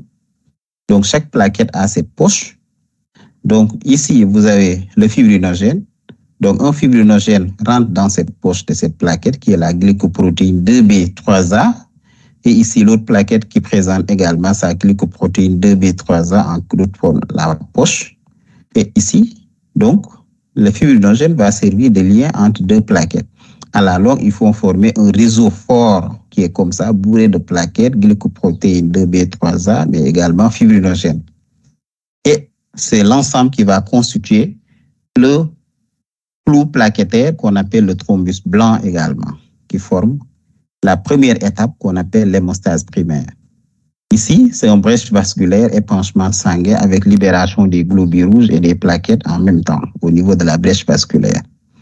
Après, il y a la vasoconstriction réflexe qui va intervenir parce qu'ici, vous avez le vaisseau sanguin de cette taille. Ici, le vaisseau sanguin va diminuer de taille pour limiter la quantité de sang qui sort de la brèche vasculaire. Après, il y a les plaquettes. Les premières plaquettes qui viennent coller au sous-endothélium, on parle d'adhésion plaquettaire. Après, ils vont entraîner la déformation des plaquettes et la libérer d'un contenu qui va aller recruter d'autres plaquettes pour leur demander de venir au niveau de la brèche vasculaire. Maintenant, ces différentes plaquettes vont se coller les uns aux autres grâce à sa glycoprotéine 2B3A, mais également au fibrinogène pour former définitivement le clou plaquettaire à la suite de cette agrégation plaquettaire. Donc, en quelque sorte, c'est comme ça, un réseau de fibrines, de plaquettes et autres qui constituent le clou plaquettaire. C'est la fin de l'hémostase primaire. Maintenant, après l'hémostase primaire, c'est-à-dire la formation du clou plaquettaire, il y a ce qu'on appelle la coagulation, qui est un ensemble de phénomènes physiologiques aboutissant à la formation de réseaux de fibrines insolubles entourant le thrombus plaquettaire par transformation d'une solution soluble fibrinogène. Donc, le clou plaquettaire est déjà formé. Maintenant, pour le consolider et le renforcer, il y a une substance qui d'habitude est solide dans le sang, va être transformée en liquide, c'est-à-dire le fibrinogène, va être transformé en fibrine qui est insoluble, c'est-à-dire solide. Et pour cette transformation, on va faire intervenir ce qu'on appelle la coagulation. Donc, ceci va faire intervenir la coagulation. Et l'enzyme plasmatique responsable de la transformation du fibrinogène en fibrine est la thrombine. La thrombine, c'est fabriqué à la suite d'une cascade de réactions pour former la thrombine qui va transformer le fibrinogène en fibrine. Maintenant, la coagulation. les facteurs de la coagulation d'abord, puisqu'on avait fait sur l'hémostase primaire, les facteurs de l'hémostase primaire qui étaient constitués par les vaisseaux sanguins, les plaquettes, le fibrinogène, mais également le facteur de Will-Brown. Maintenant, les facteurs de la coagulation. Les acteurs de la coagulation sont constitués par les facteurs plasmatiques qui sont synthétisés au niveau du foie, qui constituent les imogènes ou proenzymes, qui sont le facteur 2, le facteur 7, le facteur 9, le facteur 5, le facteur 11, le facteur 12, mais également le facteur 13 et la précalicréine, qui sont les imogènes. En dehors des imogènes, vous avez les cofacteurs, qui sont constitués par le facteur 5, le facteur 7 et le KHPM, qu'on appelle encore le kininogène de haut poids moléculaire. Kininogène de haut poids moléculaire. Et après ça, vous avez le substrat qui est constitué par le fibrinogène. Ceci constitue les facteurs plasmatiques qui sont synthétisés au niveau du foie, les imogènes, les cofacteurs, mais également le facteur 5, le facteur 7 et le kininogène de haut poids moléculaire, mais également le substrat qui est le fibrinogène. Donc, dans ce tableau, résume les différents facteurs plasmatiques, les fonctions de ces facteurs, les synthèses, là où ils sont synthétisés, la distribution une fois synthétisée et la durée de demi-vie de ces facteurs plasmatiques. On a le facteur 1, qui est dans le substrat, qui est un substrat, qui est synthétisé au niveau du foie et des mégakaryocytes, qui est distribué dans le plasma, mais également dans les plaquettes où la demi-vie est de 120 heures. Le facteur 2, qu'on appelle également la prothrombine, qui est imogène du foie, sécrétée au niveau du foie. Donc, le plasma, ensuite, 80 heures de durée de demi-vie. La proacélérine, qu'on appelle le facteur 5, qui est un cofacteur, qui est synthétisé au niveau du foie et des mégakaryocytes. Distribution plasmatique au niveau des plaquettes et 24 heures la durée de demi-vie. Le facteur 7, qu'on appelle la proconvertine, qui est le homogène du foie, plasma et durée de demi-vie 6 heures. Le facteur 8, qu'on appelle le FSH, facteur anti-hémophilique, facteur hémophilique A, qui est un cofacteur qui est endothélium, sécrété au niveau des endothéliums, au niveau du plasma, lié au facteur de Will-Brown. Donc, le facteur 8 est souvent lié au facteur Will-Brown. C'est pourquoi dans l'hémophilie, on faut déterminer est-ce que c'est également le facteur 8 qui est le problème, malade de Will-Brown, ou bien c'est le facteur de Will-Brown qui est la cause du déficit. Parce que lorsque le facteur de Will-Brown est déficitaire, on peut observer également un déficit en facteur 8. Il y a le facteur 9 qui est un zymogène du foie qu'on appelle le facteur hémophilique B, qui est un zymogène du foie, il se trouve dans le plasma à 24 heures. Il y a le facteur Stewart, qui est une zymogène du foie, on retrouve dans le plasma à 48 heures. Le facteur 11, Rosenthal, également dans le foie, et le facteur 12, qu'on appelle également le facteur Ashman. Après, il y a le facteur 13, qu'on appelle le facteur stabilisant de la fibrine, qui est un zymogène du foie, plasma. La précalicréine, qui est un zymogène du foie également. Il y a le kininogène de haut poids moléculaire, KHPM, cofacteur. Il y a les facteurs tissulaires, qui est un cofacteur également que l'on retrouve dans les tissus, au niveau de la matrice tissulaire. Il y a l'antithrombine, qui est un inhibiteur qui est sécrété au niveau du foie. C'est un inhibiteur de la coagulation, plasma, au niveau des endothéliums. Il y a la protéine C, qui est une zymogène du foie, qu'on retrouve également dans le plasma. La protéine S, qui est un cofacteur sécrétisé au niveau du foie et des mégakaryocytes, et vous le retrouvez au niveau du plasma relié au CK protein binding. Il y a le tissufacteur inhibiteur, qu'on appelle plasminogène inhibiteur, du facteur tissulaire inhibiteur, que l'on trouve au niveau de l'endothélium, le plasma et autres. Maintenant, ici, on a fait une petite remarque que les facteurs qui sont colorés en rouge constituaient ce qu'on appelle les facteurs vitamine K dépendants, c'est-à-dire ces facteurs étaient assujettis à la présence de vitamine K. Lorsqu'il y a absence de vitamine K, ces facteurs sont déficients. Toujours la coagulation, les autres facteurs de la coagulation. Oui? Sur le tableau, est-ce qu'on est obligé de retenir les facteurs, les fonctions et les synthèses et de même demi-vie? Au moins, il faut retenir le nom des facteurs qui existent. 1, 2, 3, 4, jusqu'à 13. Ok. Ok, d'accord. Merci beaucoup. Oui. Ça, il le faut.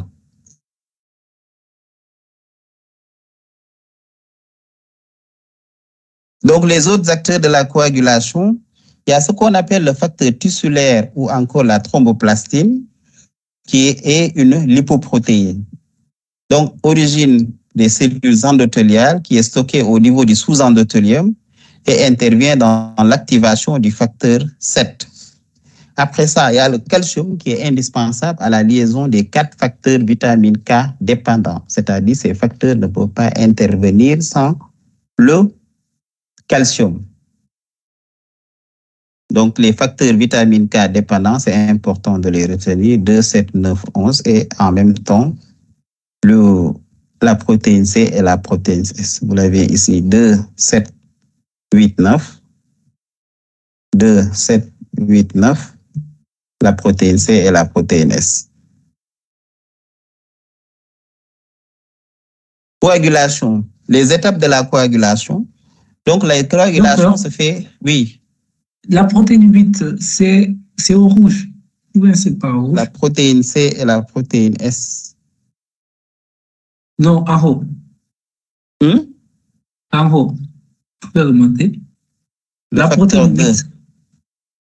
Le facteur 2, le facteur 7, le facteur 9 et le facteur 10. Ok, d'accord. Ce qui est en rouge constitue les facteurs vitamine K dépendants. Bon, si j'ai dit 8, c'est un lapsus, c'est pas erreur.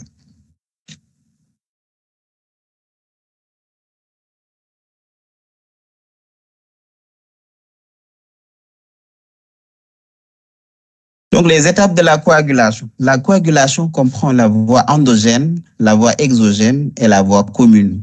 Et tous convergent à la transformation de la prothrombine en thrombine. Donc, la voie endogène, la voie exogène et ici la voie commune. dont le rôle final, c'est de transformer la prothrombine en thrombine.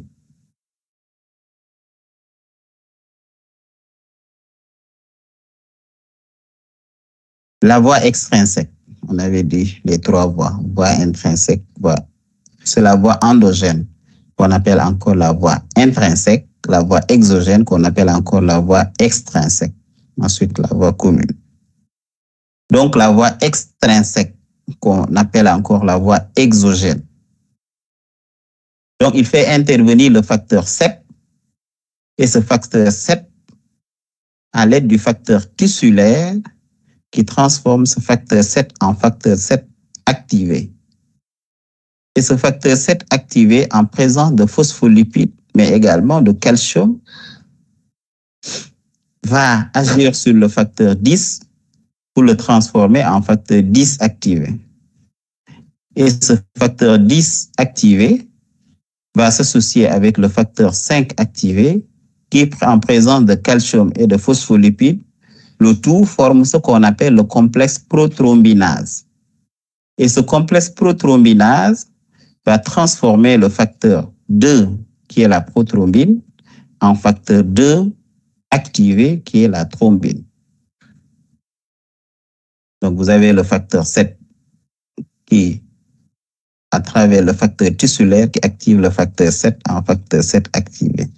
Et ce facteur 7 activé, en présence de calcium et de phospholipides, va transformer le facteur 10 en facteur 10 activé. Et ce facteur 10 activé va s'associer avec le facteur 5 activé, le calcium et de phospholipides, dont le rôle final pour former le complexe prothrombinase qui transforme le facteur 2, qui est la prothrombine, en thrombine. Ça, c'est la voie extrinsèque ou la voie exogène. Et ce thrombine va transformer le fibrinogène en fibrine. C'est-à-dire le fibrinogène qui est soluble va être transformé en fibrine qui est solide.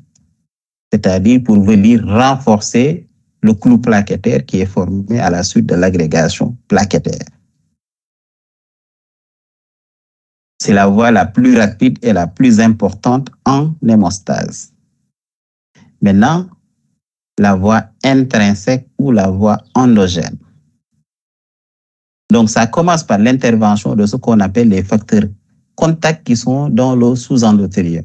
Maintenant, lorsque il y a une lésion vasculaire, ces facteurs qui sont sous endothélium sont libérés. Ils commencent d'abord à le kininogène en précalicréine qui est transformé en calicréine. Et cette calicréine va transformer le facteur 12 en facteur 12 activé. Et ce facteur 12 va intervenir également sur le facteur 11 pour le transformer en 11 activé. Et le 11 activé va transformer le facteur 9,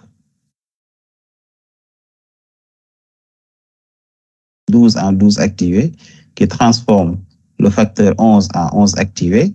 Et ce facteur 11 va également transformer le facteur 9 en 9 activé.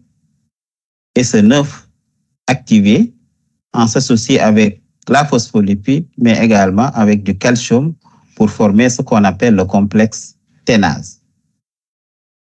Non. Le facteur 9 activé va intervenir ici pour former du 9 activé. Et ce 9 activé va activer le facteur 8 en 8 activé. Et l'ensemble constitué par le 9 activé, le 8 activé, la phospholipide et le calcium comprend ce qu'on appelle le complexe ténase. Maintenant, ce complexe ténase, son rôle sera de transformer le facteur 10 en 10 activé. Donc, vous avez le 12 en 12 activé, le 11 en 11 activé, je parle de 12 activé. Maintenant, ce 11 activé-là également va transformer le facteur 9 en 9 activé. Et ce 9 activé va transformer le 8 en 8 activé. Et l'association de la phospholipide, du calcium, du 8 activé et du 9 activé forme ce qu'on appelle le complexe ténase. Et le rôle du complexe ténase, c'est de venir transformer le facteur 10 en 10 activé. Maintenant, ce 10 activé en son tour va intervenir également dans ce complexe-là où il s'associe avec le 5 activé, le 10 activé, la phospholipide et le calcium pour former le complexe ténase, le complexe prothrombinase. Et ce complexe prothrombinase va encore intervenir au niveau de la prothrombine pour le transformer en thrombine, dont le rôle c'est de transformer le fibrinogène en fibrine, comme tout à l'heure. Donc, il y avait une autre voie ici à gauche qui débouchait sur le facteur, sur le complexe prothrombinase, mais celui-là également va déboucher sur le facteur prothrombinase, mais qui est beaucoup plus lent parce que ça fait intervenir beaucoup plus d'absorption. C'est pourquoi la voie endogène, c'est-à-dire la voie qui était là, la voie exogène, la voie du TP, c'était une voie d'urgence, c'était une voie plus rapide qui intervient à la suite d'une hémorragie. Donc, c'est la voie la plus lente. Cette voie-là, qu'on appelle la voie intrinsèque, c'est la voie la plus lente. Maintenant, ici, vous avez la voie extrinsèque de ce côté et la voie intrinsèque de ce côté. Les deux vont intervenir. L'autre utilise le facteur 7 activé pour arriver au complexe prothrombinal. L'autre utilise toutes ces étapes-là pour arriver au complexe prothrombinase. Maintenant, à partir du facteur 10, on a ici ce qu'on appelle la voie commune. Alors qu'ici, c'est la voie intrinsèque. Ici, c'est la voie extrinsèque qui est constituée par le facteur 7 activé. Donc, cette voie, pour l'explorer, il n'y a que le facteur 7 qui est mis en jeu ici, mais également peut-être le facteur tissulaire. Alors que dans cette voie, il y a tout un tas de facteurs qui interviennent. Il y a le facteur 12A, le facteur 12, il y a le facteur 11, le facteur 9 et le facteur 8. Maintenant, donc quand vous êtes ici, l'objectif de cette voie, c'est la transformation des fibrinogènes en fibrine. Le fibrine, c'est le composé solide qui permet de consolider le caillot et empêcher l'hémorragie, c'est-à-dire le saignement. Donc, lorsque vous arrivez à ce stade-là, vous avez ici la formation de la fibrine. Maintenant, le caillot ne peut pas rester éternellement dans la paroi vasculaire. Une fois que le sang s'arrête de couler, une fois que le saignement est arrêté, il faut également revenir à l'état fluide dans les vaisseaux. Donc, c'est la dissolution du thrombus, c'est-à-dire la dissolution du caillot. Maintenant, pour la dissolution du caillot, l'autre étape qui va intervenir, ce qu'on appelle la fibrinolyse. Mais ici, on voit d'abord ce qu'on est la fibroformation. Ici, on a d'abord le fibrinogène qui est là, qui est composé de ces composés DED, mais également d'autres composés régulatrices. Il y a le FPA, il y a également le FPB. Donc, la thrombine, son rôle, c'est de former des monomères de fibrine, de fibrinogène. Il y a ces monomères qui sont formés. Maintenant, ces monomères vont s'associer pour former des dimères. Et ces dimères vont s'associer également pour former des multimères et ceci constitue la fibrine dont le rôle c'est de consolider le thrombus blanc. Donc, maintenant, cette fibrine doit être stabilisée et le facteur qui permet de stabiliser cette fibrine, ce qu'on appelle le facteur 13 ou le facteur stabilisant la fibrine. Maintenant, puisque la coagulation doit être assujettie à une certaine régulation, donc la coagulation ne peut pas se faire éternellement comme ça. Donc, on a ce qu'on appelle les inhibiteurs physiologiques de la coagulation qui permettent d'arrêter la coagulation à chaque fois que c'est nécessaire. Parmi ces inhibiteurs, il y a ce qu'on appelle les inhibiteurs de la voie exogène ou de la voie intrinsèque qu'on appelle le tussifacteur inhibiteur. Donc, cet inhibiteur, plasminogène inhibiteur, donc ces inhibiteurs vont permettre d'inhiber la voie exogène. Il y a le système de protéines S et des protéines C qu'on a étudié lorsqu'on étudiait les facteurs, mais également il y a le système de l'antithrombine. Donc, qu'est-ce qui se passe? Les systèmes protéines C et protéines S. Donc, on a dit que le prothrombine était transformé en prothrombine. Maintenant, cette thrombine, lorsque c'est présent, c'est-à-dire en excès, cette thrombine va agir sur la protéine C. Et cette protéine C va être transformée en protéine C activée. Maintenant, cette protéine C activée va s'associer avec la protéine S. Maintenant, lorsque ces deux s'associent avec la protéine S, quel est le rôle? C'est d'intervenir sur ce complexe qui est formé par le facteur 7A, le facteur 9A, le calcium et la plasminogène, c'est-à-dire le qui est formé. Maintenant, lorsqu'il intervient à ce niveau, ça c'était le complexe TNase qui permettait de transformer le facteur 10 en facteur 10 activé. Maintenant, ceci, lorsqu'il intervient, ça, ce facteur va entraîner une inhibition du facteur 8 qui est un élément de ce complexe. Donc, ce complexe ne pourra plus agir. Donc, voilà, le système protéine CS, lorsqu'il y a suffisamment de thrombine, dont le rôle c'est de transformer le fibrinogène en fibrine, l'organisme fait intervenir la protéine C qui est activée en protéine C activée, qui se couple à la protéine S pour intervenir sur le facteur 8 qui fait partie de ce complexe TNase. Et lorsqu'il intervient dans ce facteur 8, il va former un facteur 8 inhibé. Et ce facteur 8 inhibé, maintenant, ne peut plus faire partie de ce complexe. Donc, la prothrombine ne peut plus être transformée en thrombine. Et du coup, il n'y a plus possibilité de transformer le fibrinogène en fibrine. Ça fait partie d'un des systèmes inhibiteurs. Maintenant, cette protéine C activée peut également agir sur le facteur 7A.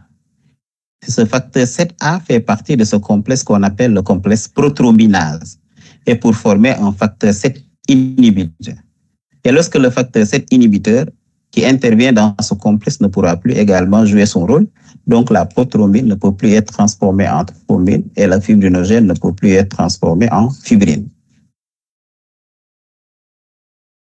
Maintenant, la voie du tissu facteur pathway inhibiteur, c'est-à-dire la voie de l'inhibiteur du tissu, du facteur tissulaire.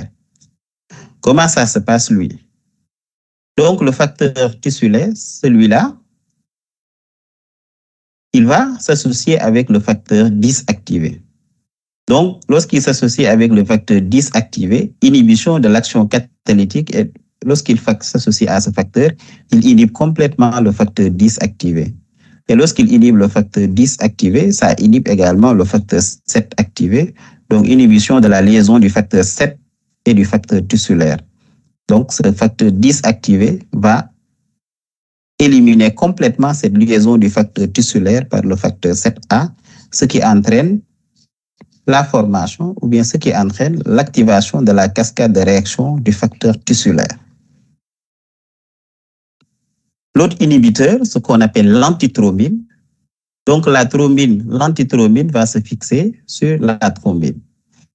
Ou bien va se fixer également sur le facteur 10 activé, avec comme résultat l'inhibition de la thrombine ou l'inhibition du facteur 10 activé par un complexe troponidinase. Donc, substrat de l'antithrombine peut se fixer sur le facteur 9 activé, sur le facteur 10 activé, sur le facteur 11 activé ou 12 activé, sur la calicréine, plasmine ou bien l'uréplasmine. Donc, tout ça, il peut l'inhiber. Et lorsqu'il se fixe sur ces différents trucs, il les inhibe et empêche carrément la cascade de réaction des facteurs de la coagulation. Maintenant, on a vu la coagulation. Là, il faut voir la fibrinolyse. Donc, on a vu l'hémostase primaire, qui est la formation du clou plaquettaire. La coagulation, qui est une cascade de réactions dont le résultat, c'est la transformation de la thrombine, la prothrombine en thrombine, qui va permettre la transformation du fibrinogène en fibrine. Il y a la régulation de la coagulation qui se passe par la voie du tissu facteur. Il y a également la couple protéine C et protéine S, mais également la voie de l'antithrombine. Maintenant, après ça, on passe à la fibrinolyse. La fibrinolyse, qu'est-ce qu'il fait? Donc, on revient sur l'hémostase d'une manière générale. Donc, vous avez un facteur déclenchant qui est la lésion vasculaire, c'est-à-dire une coupure. La lésion vasculaire, donc il y a l'hémostase primaire qui est engagée pour former le caillot de plaquettes agrégé qu'on appelle le clou plaquettaire. Après, il y a la coagulation qui fait intervenir les différents facteurs de la coagulation pour consolider, pour rendre solide ou insoluble le fibrinogène, ce qui constitue ce qu'on appelle la consolidation par la fibrine. On parle de clou fibrino-plaquettaire. Après, cette masse solide va entraîner une obstruction du vaisseau lésé et un arrêt du saignement. Après, à la suite de ça, il y a la fibrinolyse qui entraîne une dissolution du caillot et une reperméabilisation du vaisseau. Donc, nous, on a vu l'hémostase primaire, on a vu la coagulation.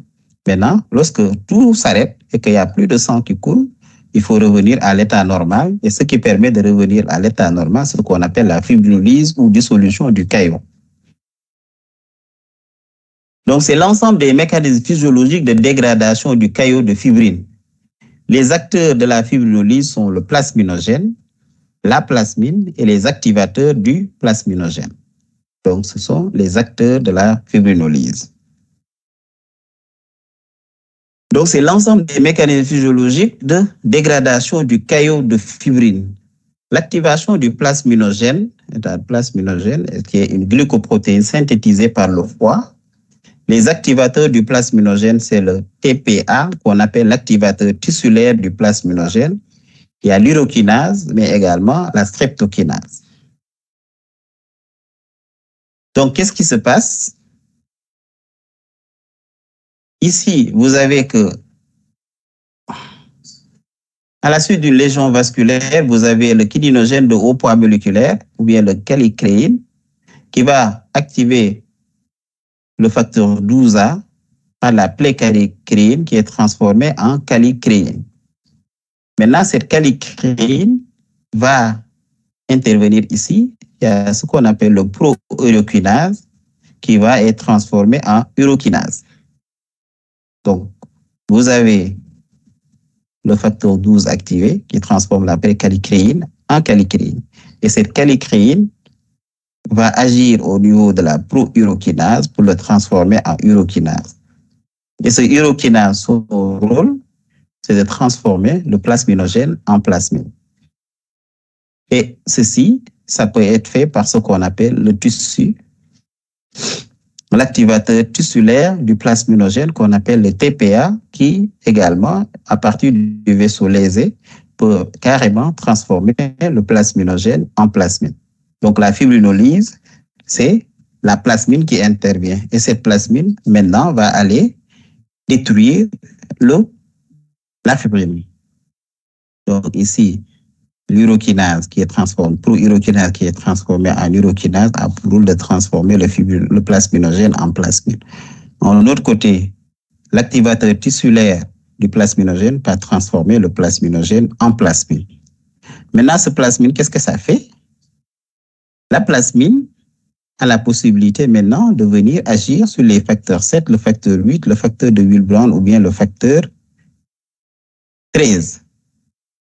En quoi faisant? En intervenant normalement ce qui se passe ici, c'est-à-dire c'était le passage des dimères en monomères et les monomères vont s'associer en polymères pour former les fragments de fibrine. Le plasmigène, quant à eux, va disséquer pour les former en deux, soit c'est différents en monomères. Donc, il peut former soit des D-dimères, ce qu'on recherche très souvent dans les maladies de coagulation, en particulier dans le cas de COVID, vous allez toujours entendre les gens chercher les D-dimères. Donc, une importante quantité de D-dimères correspond à une importante quantité de coagulation. D'ailleurs, c'est ce qui est recherché dans certaines maladies qu'on appelle la coagulation intravasculaire disséminée, et cette coagulation est caractérisée par une activité de coagulation très importante.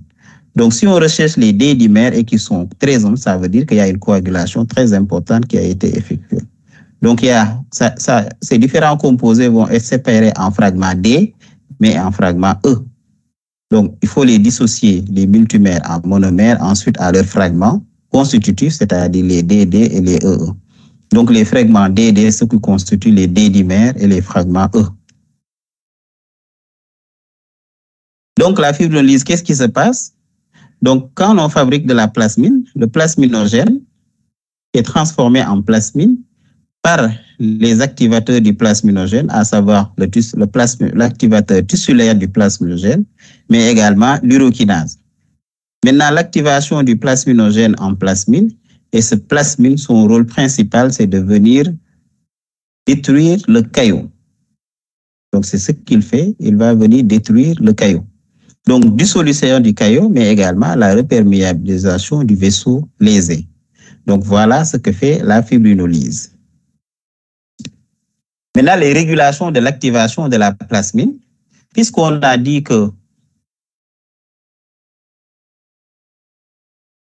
le scoop A, mais également le scoop T, donc eux, ici, ils peuvent agir sur le plasminogène pour le transformer en plasmine, mais ceci peut bloquer par ce qu'on appelle l'anti-alpha-2 antiplasmine. Donc, l'anti-alpha-2 antiplasmine peut intervenir sur l'action de l'urokinase pour la transformation du plasminogène en plasmine.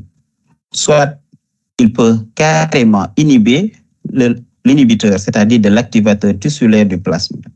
Parce qu'il y avait l'activateur tissulaire du plasminogène dont le rôle est de transformer le plasminogène en plasmine. Maintenant, il peut être complexé par ce qu'on appelle l'inhibiteur de l'activation tissulaire du plasminogène, son inhibiteur qui peut inhiber l'action de celui-là ou bien inhiber l'action de l'urokinase. Ça, c'est la pro-urokinase, ça, c'est toujours l'urokinase. Donc, ces deux également peuvent inhiber la fibrinolyse et empêcher que, à la suite de la coagulation, de consolidation, tout ça, que le caillot ne soit pas lésé. Mais l'autre aspect, c'est que on peut léser le caillot, mais aussi ça doit s'arrêter avant parce qu'on le laisse trop, c'est pas bon. Donc, à chaque fois que c'est suffisant, les inhibiteurs interviennent. Et parmi les inhibiteurs, on n'a pas l'alpha-1 antitranspholine, il y a l'inhibiteur de l'activateur tissulaire du plasminogène.